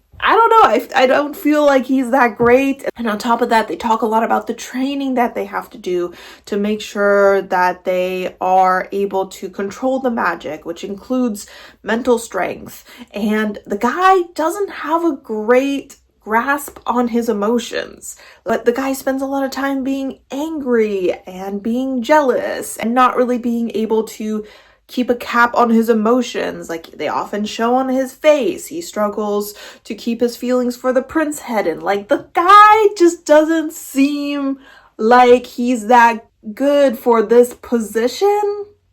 I don't know. It's just really weird for me to read from his point of view and spend this whole time being like, why are you the prime? I feel like you're not 100% worthy of it. Now, before I said I didn't know how Zavros's father died, he apparently died in battle against the Empire. So essentially, the Empire is that other kingdom, essentially, that is looking to expand. So they are an empire. Empires expand. And their kingdom, our character's kingdom, is known as the dynasty. So from now on, if I say the empire, I mean the enemy kingdom. And if I say the dynasty, I'm talking about their kingdom. So essentially, the king died in battle against the empire, and Zavros's mother signed a peace treaty. So at this time, they are at peace with the empire. There's no war. There's peace. And Zavros's brother, Theo, was talking a lot about going to war when he got on the throne. So their mother had passed away and Theo was gonna take the throne. People have been kind of preparing for war for a long time. A lot of people had the expectation that they were going to go after the empire, and all of a sudden Theo is dead and Zavros has no plans to go to war. So this is a kingdom that mentally, and I guess also physically, in the way that it's been preparing, because he had a very war-hungry father, is not happy with Zavros's goals of continuing peace with the empire. And that seems to be one of the biggest obstacles that he is facing, is the fact that he is seen as being weak for not wanting to go to war with the empire. So politically, things are definitely very precarious. It's definitely interesting as far as the politics go. I am definitely intrigued to see where we're going. At the part where I'm stopping, our King Zavros is holding a ball for his coronation. So essentially, he has been crowned king. However, he postponed the party because of the death of his siblings, and he needed time to mourn and everything along those lines. And he's really kind of trying to like suss out which members of the noble family are really going to be a problem for him, and it has become very clear there are quite a few members of the noble family that are just not happy with the turn of events. So politically, plot-wise, interesting, enjoying that. Romance so far isn't really a part of the story. This is supposed to be like a rather slow burn. The two of them continue to have an interesting relationship where you sometimes can't tell if they're bantering or if they're like almost arguing, or they're trying to say things that like upset the other one or make the other one uncomfortable. They kind of go in between those two behaviors. So their relationship definitely has not gone into romance. However, it is very clear that Balin has strong feelings for his king that he is not doing a good job of repressing at all. And I very much think that Zavros is aware of them, because like I said, Balin is just not good at hiding his emotions, which I feel like as a guard, you should be able to keep like a neutral face, and dude just can't do that. I don't want to say I'm not rooting for the romance, because I don't dislike Balin that much, but I mean, so far, I don't think I've seen anything that would really make me be like, oh yeah, these two would be great together. Because on the one hand, this is almost like a second chance romance because the two of them were lovers in the past, but we've heard nothing about what their romance was like in the past or even like what their relationship was, no flashbacks. So we really haven't had much opportunity to build like a relationship between the two of them. So I mean, I understand that this book is focusing primarily on the politics, but I do wish that we spent just a smidge more time with the characters, maybe getting to know each other a little bit. I mean, I know they technically know each other, but really getting to know each other on a deeper, more personal level so that when there are any sort of confessions or when they inevitably start doing this and falling into each other's arms and kissing, we're like, yep, saw that coming, because right now I could take it or leave it. I could take it or leave it. Unfortunately, I was kind of going into this hoping for a 5-star, and it's definitely not going to be that.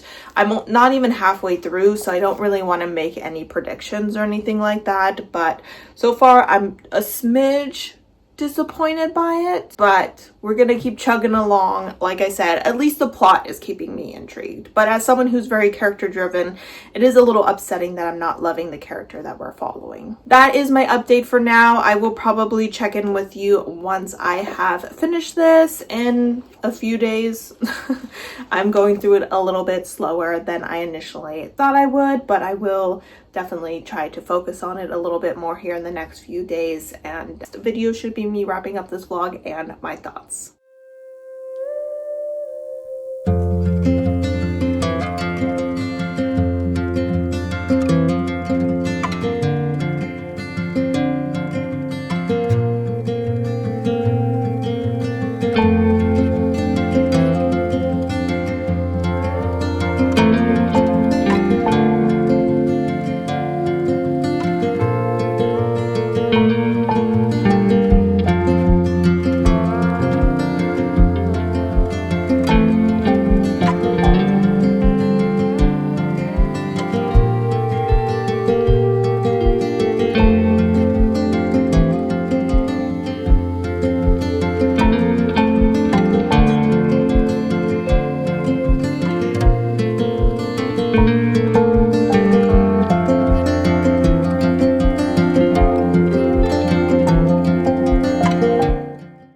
I just wanted to let you know that I tried the vanilla, unsweetened vanilla milk that I was talking about earlier in this video, and my chai doesn't work there either. There are no redeeming qualities to vanilla flavored milk, and I will not be getting it again. Even if I have to go without milk, I would rather go without milk than drink this crap again, but I'm gonna use it because I don't waste food, but it's not good. So that's my review on Trader Joe's unsweetened vanilla oat milk. 3 out of 10. I feel like you can tell this year has been stressful because my skin is so bad. It's been a while since my skin was this bad. If anything, I would think I would be going on my period if I didn't just have it like half a month ago. So here we are ending this vlog. I don't even know what to say. I'm bamboozled. My head is like, what's going on? I am DNFing this book.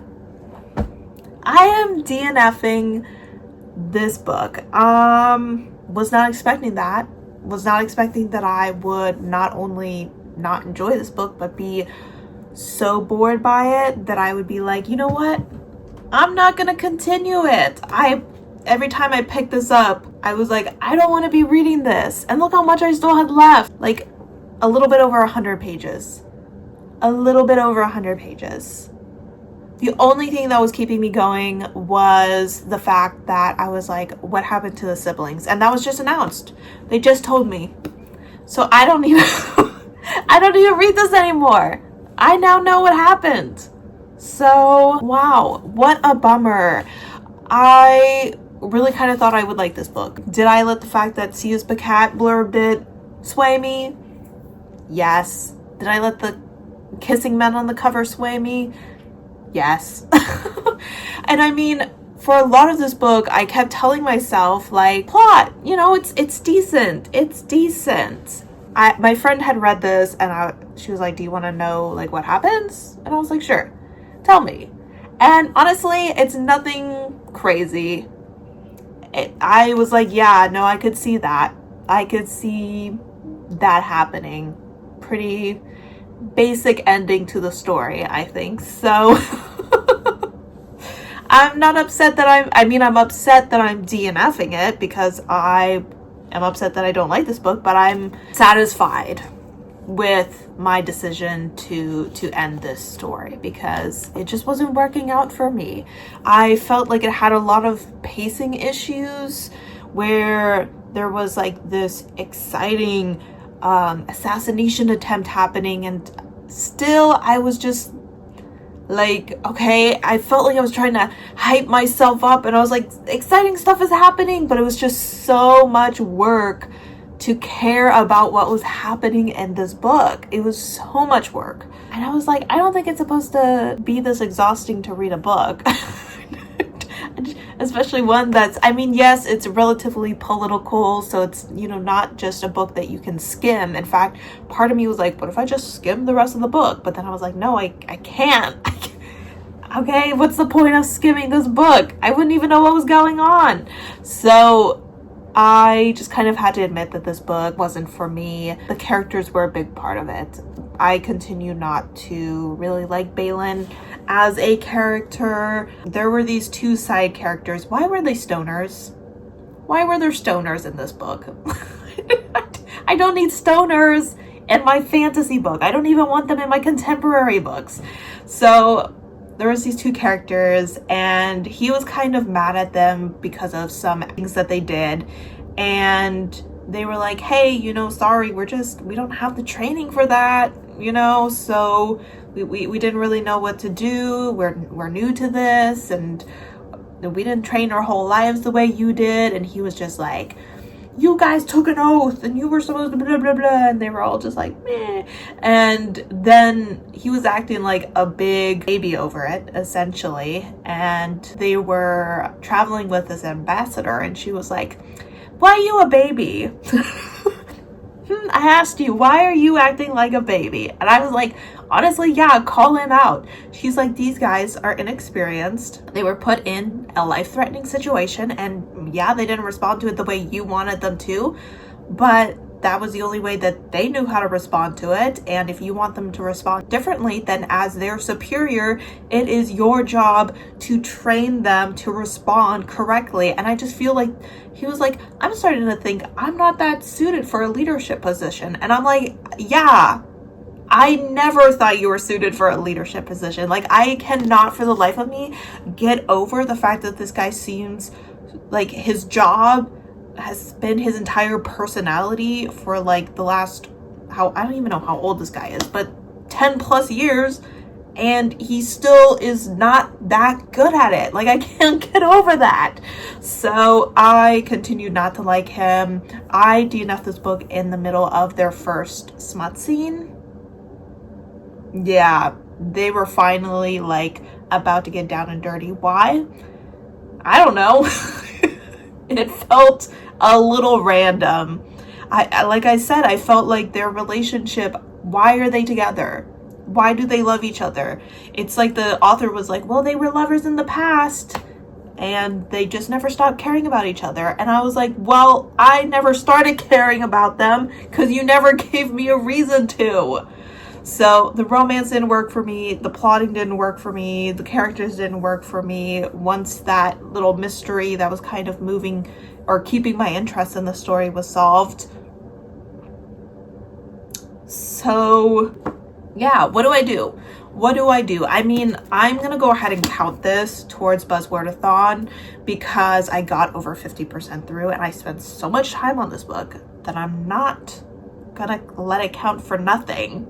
Okay, I feel like I've been reading this book forever. I mean, it probably hasn't been forever, but it definitely feels like it's been at least a week. I have to double check when I actually started this, but dang, it's been a long time, and I feel like this is putting me in a slump. But I am going to go ahead and count it, because I mean, I'm mostly doing the Buzzword-a-thons or the Buzzword challenge for these vlogs, and you know, not so much to like complete it.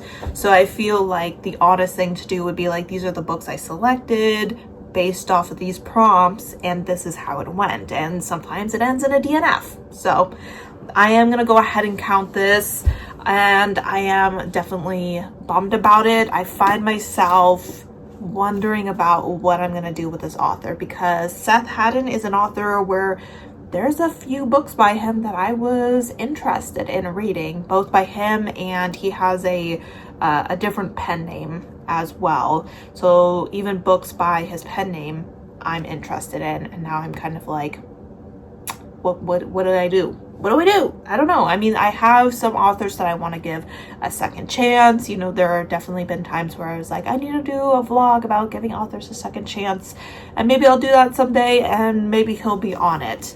But unfortunately, this book just did not really give me anything like the way the Lavender House did, where yeah, I gave it 3 stars, but I was like, I see the potential. I can see this becoming something I enjoy more. This one, it's technically a standalone, but there's 3 other companion books, or I'm sorry, there's 2 other companion books in this trilogy set in this world. Do I want to read those right now? Not really. So I'm not sure. I think that's another thing that made it easier to DNF, because I was like, well, even if I finish it, I don't think I would want to continue in this world. So we'll see. I'm not sure what I'm going to do with Seth Haddon and his work, but I do know what I'm doing with this book, and I'm DNFing it. So this vlog did not go the way that I was expecting it to go. Like I said, these were 2 books that I have been looking at for a while and been highly anticipating picking up. And then one became a DNF and another became a 3-star. I don't often give 3 stars. I think oftentimes when I feel like a book is gonna be a 3 stars, I usually DNF.